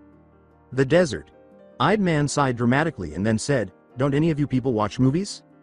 "Ah, well," shaking his head, he explained, "it seems that the demon helping this feast has managed to erect a very powerful, very large veil about." He looked back behind himself for a moment, I'd say 100 yards away from the complex itself. The veil acts as an alarm system. The demon, who wears it, will know if anyone passes through, and the bandit leader will alert the other bandits, who will then be ready for us. Asuma asked, raising his eyebrows, "Is there some way to disrupt it?" Taking a deep breath, Malik said, "Therein lies the problem. I can't disable the veil without the demon knowing that the spell has been tampered with. Then he'll alert the bandit leader, who will alert the other bandits, and then they'll be ready for us. So we have a dilemma," commented Shikamaru. "Either we cross the veil and they learn we're coming, or we disable the veil, and they learn we're coming. Personally, I dislike both of those options." "Something tells me that was probably the whole point," said Sasuke with a snort. Malik said, "There is one last option," to the group. When they all looked at him, he clarified, "This option will require a slight change in plan, but one I think you'll all agree with. First of all, the only kinds of demons that could pull off this kind of spell and keep it going would be elite, level ones. As in, out of your league. Luckily, yours truly isn't too shabby with the whole magic thing himself. With a bit of effort, I could destroy the veil and any other enchantments the demon has placed in or around the base. That way, you ninjas only have the bandits to worry about, and I can make a beeline for the elite demon. That you guys can t.fight because it d.e.u. for breakfast." After exchanging glances and nodding, Anko and Asuma turned to face Malik. "That seems to be our best option at this point," Asuma stated. He turned to the genin and said, "Other than that, I suppose all we can do is get ready to fight. Team 9 will go in first, followed by us, and then Malik can come in when the coast is clear and go demon hunting." After Asuma finished speaking, Malik grinned and exclaimed, "Then I guess it's go time." He then turned, held his hands out in front of him, focused, and yelled, "Fracta." Raiden turned around, again, and saw the dome of ambient light shatter into a variety of colored dust. Now that he could see beyond the area of the dome, he also saw dozens of other light-shaped shapes that had been strewn throughout the forest disintegrate into dust particles. And Raiden felt sorry to see such beauty fade into emptiness, even though he knew that the structures were by no means benevolent. It could happen to anything, after all, if it could happen to constructions made entirely of magic. As soon as they arrived at the complex's front gate, he sensed something was amiss. However, Malik realized it was too late to prevent a massive lightning bolt from striking the poor woman as it slammed through the gates as Anko prepared to use a fire jutsu to blast open the doors. Before the woman could crash into a nearby tree, Asuma grabbed her and felt her pulse. "Damn it," he muttered as he laid her down and started CPR. Malik shouted, "Here," and threw a tiny vial of red liquid at the man. He saw a shadow appear in the smoke as he gazed at the ruined doors and said, "Make her drink that, she'll be better in no time." He heard Anko cough and gasp as the genin behind him all went into fighting stances. Hinata sighed and said to Malik, "I take it that wasn't your cure," after realizing that her sensei was all right. The eccentric man gave her a wolf-like smile and told her, "Nope." Malik then took out another vial, this time containing a clear liquid, and said, "This one is With Asuma's assistance, she raised herself to her feet and screamed, "What the hell was that?" "A little taste of what is to come," said the smoke-covered figure. A bald man in a navy blue, Western-style business suit who appeared to be Malik's age appeared. When he saw Malik, the man's eyes, which appeared to be the same color as his suit, widened. "My goodness," said the man with the golden eyes. "Is that you, Alistair? I almost didn't recognize you. Did that old ugly stick get to picking on you again?" Sneering, Alistair yelled, "Malik, why am I not surprised? I just begin enjoying myself, and you decide to show up to ruin the fun." Raiden said aloud, "Fun?" His sneer turned into a maniacal grin fingers and replied, "Why, yes. You see, some of us demons find humans to be nigh intolerable company. I am, quite frankly, surprised at myself for putting up with Feast and his ilk for as long as I did. But, having grown bored and tired of the pests, I decided that their lives would be better off serving a higher purpose, me." Malik was the next to sneer in disgust. "You devoured them, didn't you?" "Every single one," Alistair said, bowing slightly in acknowledgement. Turning to face the ninjas surrounding him, Malik sighed and said, "All of you step back, way back. This is about to get messy." Everyone took a serious look at one another and took a few steps back. "Oh no, you don't think they're going to get away with standing there doing nothing, do you?" Alistair interrupted, raising his eyebrows. "What do you have to say about that, Griffin?" he asked, glancing back at the smoke. Out of the smoke came a very tall, very thin man with hawkish features, brown hair, blood-red eyes, and a tan suit. He had no expression on his face. "I'd say that would be incredibly unfair. After all, everyone here should be entertained equally," Griffin replied.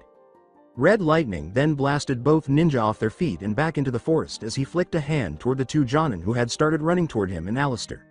My, it seems those two have had enough of the festivities already. Such a shame." Malik inhaled deeply while glancing between the two demons dressed in human clothes. The Genin turned to face the Mon, who had just eliminated the two Jonin, and they were all staring at him with wide eyes. Malik looked toward Alistair, catching Raiden's attention. Then, with two lightning fast wrist flicks, he produced his silver cane with a black skull on top. Malik was suddenly holding a longsword with a silver blade and a black handle after the eccentric man spun it around a few times. Then he threw the vial of clear liquid at Griffin and Alistair in a flash. The vial shattered violently on the ground between the two demons and exploded with equal violence as the two dove in opposite directions. Malik charged into his first real battle in years, a wolfish grin on his face. Raiden prepared his Kyoketsu Shogi, Matsuri, while keeping a bead on the target Malik had instructed him to target. Alistair discovered a chain around his neck when he landed, but he was unable to seize it in time to prevent it from choking him tightly. Raiden concentrated his chakra and sent a blast of electricity arcing through the seal carved chain before the demon could respond. The demon arched his back suddenly, and if he hadn't been choking, he probably would have screamed in agony. Alistair fell to his knees and began to laugh. He rasped, "How interesting." The demon stood up and began to examine the chain around his neck instead of attempting to remove it. "That actually hurt. There's something different about you, isn't there?" "Ah well." Alistair closed his eyes, lowered his head for a moment, and then threw it back in a primal scream as a blinding flash of blue light came from the demon's body. "Clever seals you have here. Tailored to respond only to your own chakra, isn't it? Well then, I guess all I can hope to do is overpower you." Raiden staggered back as he attempted to reel his weapon back in, and Matsuri was flung violently from its perch on the demon's neck. He finally brought his vision back into focus by blinking his eyes. The amethyst-eyed ninja now had to deal with a figure that appeared to be entirely clad in rough, edged, storm cloud gray armor, complete with bat-like wings of the same hue and material. Sighing, Alistair stretched and shook his arms and legs. "Ah, much better," he said. Well, Raiden thought, fuck. Alistair's power had multiplied tenfold since he had revealed his actual form. The ninja with the amethyst eyes slipped back into harmonic resonance, figuring he could likely take advantage of every advantage available to him. Raiden saw what he had anticipated as everything started to come together. The demon was surrounded by a black, inky aura that clashed with the surrounding harmony and order. After much research and practice, Raiden discovered that the resonance was applicable to much more than his vision. It enabled him to detect any and all disturbances in the natural order. When his opponent was about to move, he could just feel it. Although it was hard to predict exactly what the enemy would do, Raiden would at least be aware of when his adversary would act. He would also seize any opportunity that presented itself. Thus, when the demon was gaining strength, the amethyst-eyed ninja could sense it clearly, Raiden watched with mild fascination as Alistair threw a pulsation of black, foul lightning at him. He sidestepped, then heard a series of agonized screams coming from behind him. When the amethyst-eyed ninja turned to face the other genin, they were all lying prone on the ground, their muscles frozen by the electrical pulse that Alistair had thrown at their nervous system. As Raiden muttered, "Ah, crap. Sorry about that," Alistair confessed without apology. The demon laughed and snapped his arms out to his sides, turning his hands and forearms into single-edged blades. But they all looked ready to jump into the fray. "We couldn't have them ruining our time together, now could we?" he said. After inhaling deeply, Raiden pulled out his butterfly swords, Shugeki and Harameki. After Griffin's scimitar and longsword clashed once more, Malik remarked, "You've gotten slower." The demon calmly replied, "And you've gotten weaker," in response. Malik leapt back as he threw his demonic strength into the battle. "You used to be stronger than this." The eccentric man raised an eyebrow at his opponent and said, "Have I taught you nothing, Griffin? There is more to strength than brute force." Griffin looked down at the weapon he had called forth to his hands, his eyes narrowed with suspicion. His eyes grew wide as he saw a small sticker adhered to his left hand that was painted with a complex seal. Griffin's left hand exploded, and Malik snapped his fingers as the demon threw his left arm to the side. The frown that crept onto his face was the only indication that he was uncomfortable. As his hand started to grow back, he shook his burnt, bloody stump and then simply let it hang at his hip. Griffin saw a sudden flash of blue off to the side and glared at the eccentric man. "Already?" sighed the demon, always so impatient. As he watched every genin except Raiden become paralyzed, Malik turned his own head to look and remarked, "It's not as if it will matter." Inquiring, "You really think that boy will defeat Alistair?" Griffin raised an eyebrow. "I'd bet my life on it," Malik replied, grinning mischievously. Griffin appeared to think about that for a second before a tiny, half-smile formed on his lips. He was so exhausted that he almost died. Demons can live for millennia, so he guessed he should have anticipated it. Even if you didn't train every day or even every month, that can still add up to a significant amount of sword practice. Even though he had a slight advantage thanks to his harmonic resonance, Raiden was having a terrible time keeping up with Alistair. The demon was moving so damn fast that it didn't really matter how quickly he sensed it or even if he knew where it was coming from.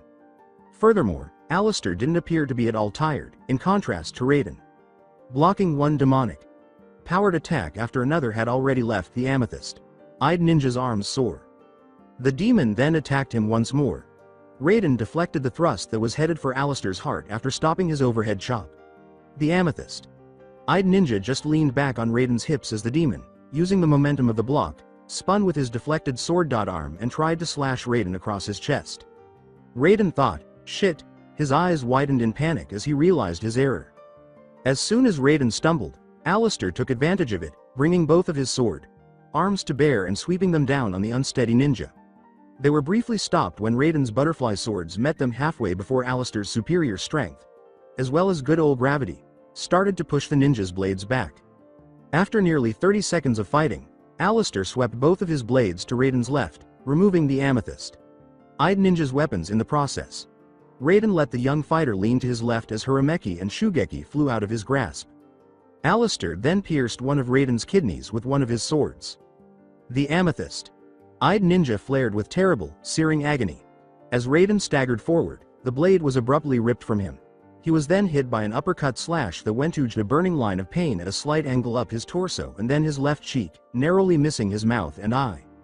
Despite his best efforts to remain upright, the amethyst-eyed ninja collapsed onto his back and curled up against his injured kidney in an attempt to stop the bleeding. However, there was already a lot of blood. Alistair sighed over him. "I thought you'd last longer than that."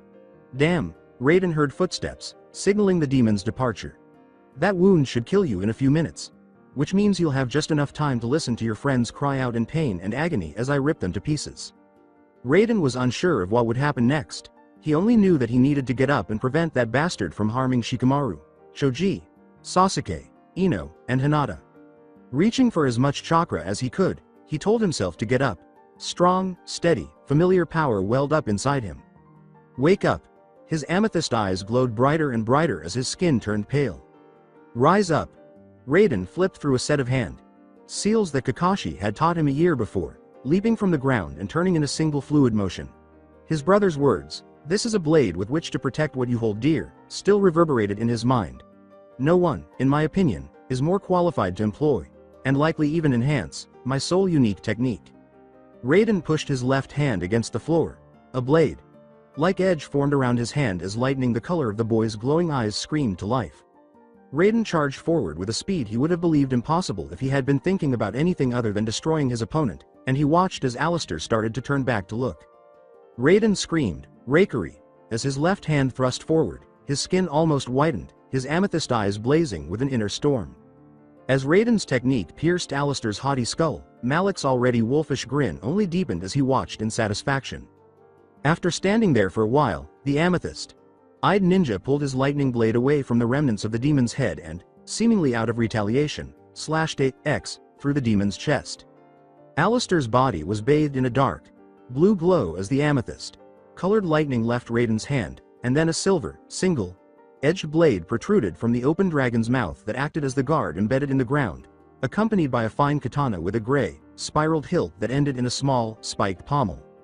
Griffin muttered, "It's not quite over yet," off to the side. Malik gave a nod of agreement, but his self-assured smile did not change. Despite the abrupt release of her limbs from the paralyzing effects of Alistair's attack, Ino hesitated for a moment before she finally raised herself to her feet because she couldn't believe what had just happened.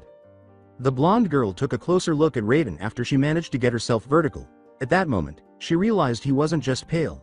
His amethyst eyes were truly glowing, and his skin was white and almost glowing. Even though he appeared to still be heavily bleeding from his obviously painful wounds, more significantly, he was standing. With hesitation, she said, "Raiden? Are you, okay? I suppose I can't really complain. I'm alive, right?" Raiden said, giving Ino a quirked eyebrow before reaching over and touching the katana that Alistair had left behind. His voice seemed to reverberate by itself. Oriented on the amethyst-eyed ninja, the sword pulsed with blue lightning, spun up into the air, and then abruptly stabbed him through the gut, electrifying him in the process. After staggered back a few inches from the impact, Raiden arched an eyebrow, seemingly inquiring if that was all the sentient sword had. Then he ripped the blade from his stomach with his left hand and grasped the katana. He held it in both hands and focused. The blue lightning on the sword gradually changed into Raiden's unique violet electricity. The amethyst-eyed ninja tested it out a few times before nodding his head in professional admiration. "Cool," he said. Malik turned to see Griffin had already started to leave. The demon said, "You win this time," and he dropped a piece of paper behind him. "Hold on a moment, Griffin," says the man with the desert eyes. "I find it strange that Konoha's spy reported only one powerful demon, when there were actually two. Seems like a rather large oversight, doesn't it?" the eccentric man said as the demon stopped without turning around. Griffin just laughed, not turning around yet. Griffin vanished as the demon's surroundings glistened. After picking up the piece of paper and quickly looking it over, why didn't I think of that? He asked himself. Malik hurried to Raiden's side, where he had just chosen to pass out from exhaustion. The boy's skin returned to its natural hue as the strange man drew near, and his wounds started to bleed even more than they had when he was ghostly white. Malik took out another vial of red liquid, opened it, and poured it down Raiden's throat without a word to the genin who were encircling him and attempting to stop him from bleeding out. Within seconds, the wounds started to heal, but as the potion's effects became apparent, it became evident that the ninja with the amethyst eyes would not be able to escape without any scars to adorn his features. At least the bleeding had stopped and his breathing had stabilized. "Malik?" the man in question asked. "Where is the other one?" as he looked up to see Hinata, Ino, and even Sasuke staring at him with blazing eyes. Malik decided it would be a bad idea to tell them that he had let Griffin go without much of a fight, and he said, he tailed it when he noticed his friend getting his skull obliterated. Another voice behind the group said, "Whoa, wait, what did we miss?" When they all looked up, they saw Asuma and Anko guiding one another toward the throng. Anko, however, yelled, "Raiden!" and hurried from Asuma's supporting arm to kneel in front of her wounded pupil as soon as she noticed who was lying in the center. Shikamaru and Choji intervened to prevent their sensei from toppling over. Anko asked, "Malik, what the hell happened?" "This could take a little explaining," the man with the desert eyes sighed. "I don't like this," Kakashi said on the merchant ship's deck the following morning. Guy gave a nod of agreement. "It seems too heavy." In front of their ship, the senseis gazed out into the dense fog that appeared to cover the sea. They couldn't avoid it without going off course because it had just suddenly appeared earlier in the morning. Tazuna was obviously opposed to taking longer than was necessary, and Naruto also concurred that time was probably of the essence. The ship proceeded to sail cautiously and slowly into the mist. Alright. Our Raiden brought himself to a sitting position and thought. His shirt and jacket were neatly folded and lying next to the 2 stacked sleeping bags he had been sleeping on when he looked around the tent where he had woken up. On the other side sat all his gear, including a long piece of cloth, wrapped equipment, the amethyst. Eyed Ninja began to take stock of his injuries, and found that his torso was completely wrapped in bandages. Raiden felt the left side of his face, recalling the slash Alistair had given him, and discovered another bandage that stretched from the left side of his jaw to his left temple, omitting only his mouth and eye. Raiden thought about the strange surge of power he'd grasped when the demon had almost killed him, as he remembered more and more of his fight with Alistair. Focusing on the feeling of that alien, and yet somehow familiar, energy, the amethyst. Eyed Ninja found that it now came to his beck and call very easily, perhaps even eagerly. He drew a tiny bit of it into himself, and the pain dissolved into the recesses of his mind, turning into something insignificant and abstract. Raiden watched in fascination as his skin began paling, amethyst lightning crackling at his fingertips. Experimenting, are we? Malik asked as the tent flap abruptly opened. I'd noticed that you'd awoken it. My angelic power, Raiden uttered softly as the insight suddenly dawned on him. Nodding, the eccentric man continued, now that it's been awoken, it's yours to use whenever you wish. I think you'll find that it comes from a much deeper well than your human chakra. Unfortunately, since your body is more human than angel, you're going to be really freaking tired once you let it go. But still, angelic power is far more powerful, if you hadn't noticed already. Malik sighed and said, oh, that reminds me. Kind of told. Well, everyone about your condition. Raiden's head jerked up so quickly that he almost suffered whiplash and broke his neck. You what? Malik patted the air and said, now, don't go getting all excited. You're still quite injured, besides, it became somewhat necessary to my being that I explain why you transformed like that. The desert. Eyed Man tilted his head, remained silent for a moment, and then said, you're afraid of their reaction, aren't you? Malik grinned, stuck his head out the tent flap, and exclaimed, guess who decided to join us in the land of the living, before turning and giving Raiden a wink and leaving the tent. Team 9 and the other members of Team 10 crammed themselves into the tiny tent barely 3 seconds later. How are you feeling? Are you sure you should be sitting up? Is there anything you need?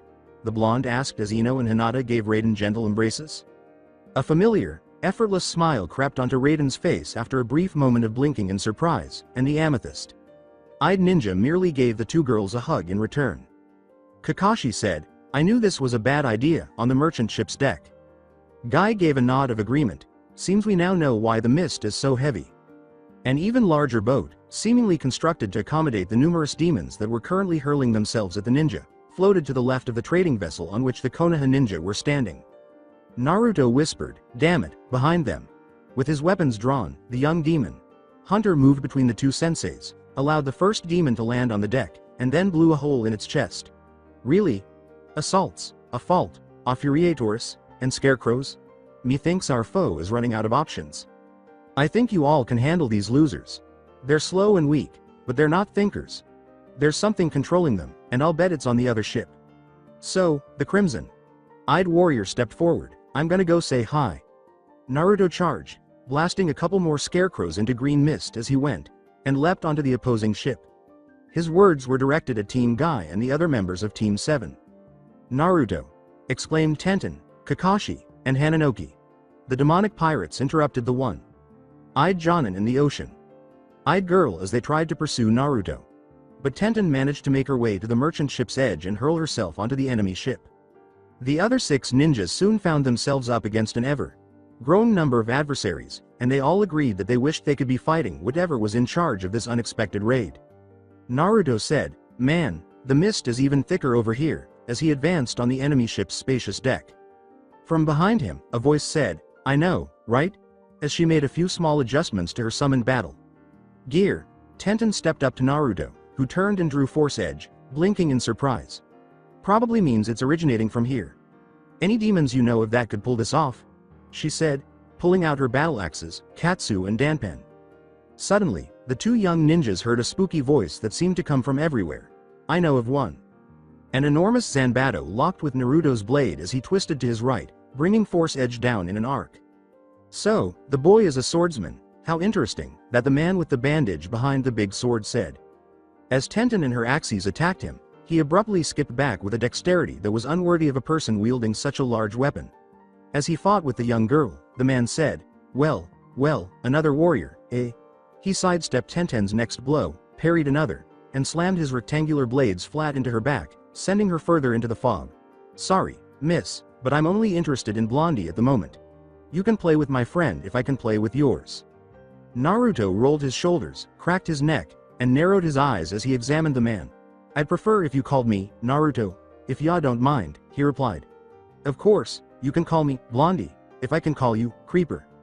He hefted his Zanbato onto his shoulder and said, but it'll be even nicer to kill you. So, if you're ready, the man laughed and said, my name's Zabuza. Nice to meet you, Naruto. With their blades clashing in a shower of sparks, the bandaged man and the crimson-eyed warrior charged at precisely the same moment. Please don't take this personally, Tenten was asked by the hunter.nin with the mask. Zabuza. Sama told me to kill anyone I face, so I'm afraid that's what I have to do. After looking down at the axes that had been covered in blood for months, Tenten's hazelnut eyes shrugged and said to the hunter.nin, I won't take it personally if you won't. She then attacked her opponent with a X strike of her battle axes. Tenten felt 3 stings just above her elbow, where her armor plates did not cover her flesh, as the hunter.nin faded to the side. Examining the 3 senbon needles that had pierced her, she cast her gaze downward. Why am I slower than everyone else on this damn boat? Frustrated, she thought. The girl with the hazelnut eyes took a deep breath, collected herself, and devised a new strategy. Sheathed were Katsu and Danpen. Her naginata, Eki, was flung into the air. Her storage scroll was produced, and after a great poof of smoke, Tenten was left without her armor and weapons, save for Eki, which fell into the girl's hands right away. Tenten pulled out the 3 senbon and scowled at the hunter.nin, who appeared to be waiting for her to prepare. The hazelnut-eyed girl's quick charge and naginata swipe barely ducked the hunter.nin.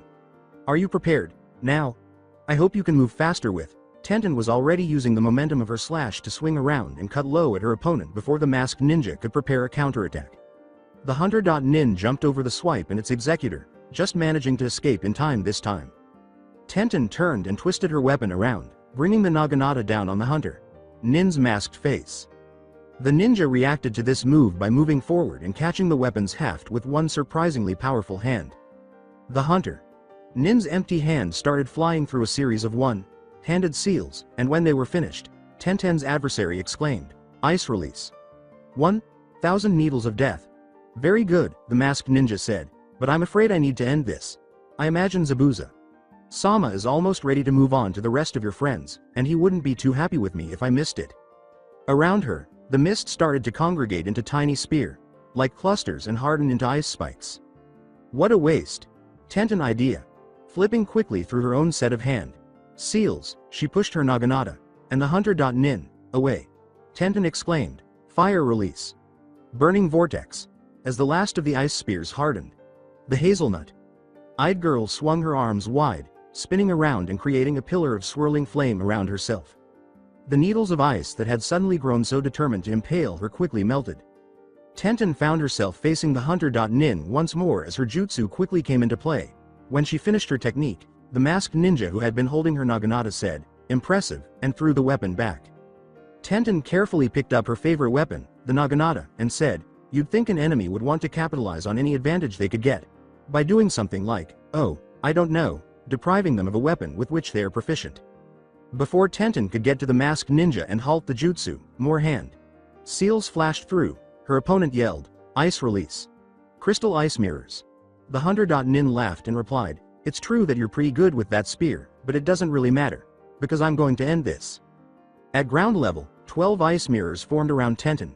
8 of them solidified above them, angled downward at the ground, and a third formed right above Tenten, encircling her in a dome. Her opponent jumped back, directly into one of the mirrors, as the hazelnut-eyed girl eventually made it to the hunter.nin. Tenten's naginata blade struck the mirror's icy surface, the masked ninja having vanished into the jutsu. Well, this can't be good, Tenten thought. As soon as she turned, her suspicions were confirmed. The hunter.nin's image was visible in every mirror, and the ninja's voice could be heard echoing from all directions. This is my best technique. No one has ever escaped from this cold prison. Tenten whispered, Everything has its first time. Fire release. Fire dragon flame missile. Tenten exhaled, and the young girl dropped her weapon and quickly ran through the set of hand seals for her strongest jutsu. The large dragon, made entirely of flame, smashed into the mirror directly in front of her and exploded, damaging the 3 mirrors next to it and destroying the target mirror. She hurried to leave after kicking her Naginata out of the opening first. She was about to pass through when the mirrors reformed. When Tenten skidded to a halt, her eyes widened, and she turned to see the numerous pictures of the 100 Nin grinning at her through the blank mask. Well, she thought, fuck. A low whistle was blown by Naruto. Whoa, all 100 of them? Chuckling, Zabuza replied, yep. Of course, Mizu ended the practice after that, decided that it might be a lack of resources or something. Although, from what I've heard about you, that's not a very impressive feat. The warrior with crimson eyes sighed, I've never faced 100 opponents at once. I mean, personally I abhor killing fellow humans, but if they're trying to kill you too, he laughed, not much you can do about it, I guess. Still. You seem to enjoy it. I'm afraid I'm going to have to find that somewhat disgusting. Zabuza's turn to shrug was now. The bandaged ninja hefted his Zanbato back to a ready position and continued, I've kind of got a job to do. Damn shame, I like you, kid. You're tough, you don't take shit, and you stick to your beliefs, but I'm still going to kill you. Call it what you want. I am what I am, which reminds me. Nodding his head, Naruto replied, you're an interesting guy, Zabuza, and I think we'd get along fairly well if weren't for your current line of work. But you're not going to kill me. I'm not, am I? The missing Nin said, raising an eyebrow. Crimson power erupted around the young warrior, pushing Zabuza back with its sheer force, and Naruto shook his head again, responding, no, you're not. The red-eyed fighter lunged forward, eager to finish the battle and return to his companions. Tenten screamed as another set of senbons hit her. They damaged 2 different nerves in her right arm, making it as useless as her left arm and leg. Oh no. Tenten fell to her back as her right leg suddenly went numb and collapsed. A voice that floated said, it's over, the 100 Nin said. Now you die. Bullshit. In Tenten's mind, a voice suddenly roared.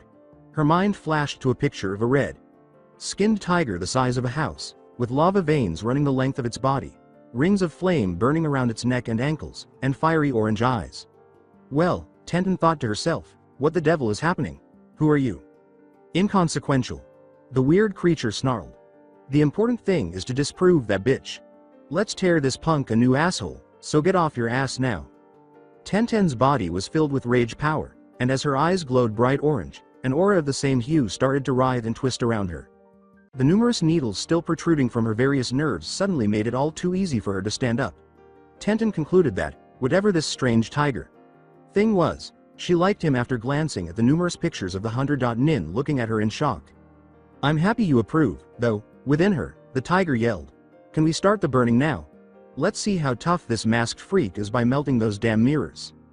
Tenten drew on the power coursing through her and flicked her wrist at the topmost mirror as the entity fed her a series of educational images. A ball of flame the size of Tenten's head sailed smoothly through the ice mirror, which had already mostly melted from the intense heat of the fireball. A full-armed, circular swing steered the ball of fierce flame around to destroy the remaining 12 mirrors, while she twisted her forearm in a circle to bring the fireball back around and burn the 8 mirrors beneath the top one. Just as Tenten launched his new attack, the 100 Nin leapt out of the final mirror and rolled along the ground. The girl with the hazelnut eyes brought her fireball back to her hand and whirled it again. She then hurled her flaming sphere directly at her adversary after saying, sorry, nothing personal, and thrusting her hand at the masked ninja. Unfortunately, a figure shot through the mist and collided with the masked ninja just as the fireball was about to melt the 100 Nin into an unidentifiable puddle, putting both of them out of Tenten's path. The 100 Nin stood up and assisted the previously bandaged man in standing up, shouting, Zabuza, Sama. Come on, Haku. We're done here. We can always try again later. The man stood up and looked directly past Tenten. The bandaged man grabbed the 100 Nin, flashed through a set of hand seals, and then ran to the boat's edge and leapt. He and the masked ninja were captured by the sea, which then proceeded to spirit them both away. Tenten heard, damn it, behind her. When she turned to see Naruto sheathing his sword, he glanced up at Tenten and did a triple take when he saw her glowing orange eyes and the blazing, orange aura that still surrounded her. Holy shit, he exclaimed, seemingly in awe, you too? Tenten started to ask the crimson-eyed warrior what in the world she was talking about, blinking in bewilderment, but then she remembered Hananoki and her new friend. Wait, you mean? What? You were unaware of who I was? Her inner fire spirit inquired, sounding a little insulted. He said, well, I guess you were kind of distracted with the whole, not being able to move and about to die thing. So I'll forgive you, in a slightly more passive tone. But only this once. Tenten thought to the spirit, thank you, and thanks for the assistance even more. However, could you tell me your name? Oh, did I forget to mention that? Was said before a moment of silence. The fire spirit informed her, you can call me Exoro, after it became clear that, yes, he had forgotten. Yes, I do recognize your name, Tenten. I apologize, it's difficult to overlook when you're lingering in someone's thoughts. Tenten gave a sympathetic nod. Hey, sorry to interrupt your conversation with your new friend, but we should probably go check on the others, don't you think? Naruto said, waving his hand in front of her face before she could reply. Tenten exclaimed, oh, crap, after he realized he was correct. After searching wildly, the bright, orange-eyed girl eventually located her naginata, Eki. She grabbed it and hurried to meet Naruto, who was already moving quickly through the last of the fog. When Naruto and Tenten returned, it turned out that the other ninjas had just completed battling the demons aboard their merchant ship. As everyone gazed at Tenten's orange eyes and aura, Hananoki exclaimed with delight, hey! You too! The girl with the ocean eyes then ran up to Tenten and gave her a high five. Hello, my old friend, Kentaro said to Exoro, referencing their long-standing relationship in order to speak with him via their vessels. Hey, you too, geezer. The fire spirit gave you a friendly response. I must admit that this girl is impressive. I've been observing her for some time, and wow, what a fighter she is. I'm genuinely excited to work with this one. Kentaro said, my, that's unusual, with a hint of surprise. However, it's encouraging that you seem to have adapted to her so quickly. I also like my host very much.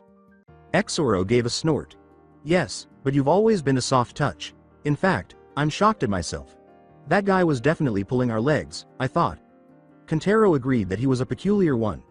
Malik sneezed back across the sea as he was adding an ingredient to a mixture that would create more healing potions. His group was taking a brief respite from their journey, and his mixture exploded in his face. That's it for today. I hope you guys enjoyed this great story. See you in the next one.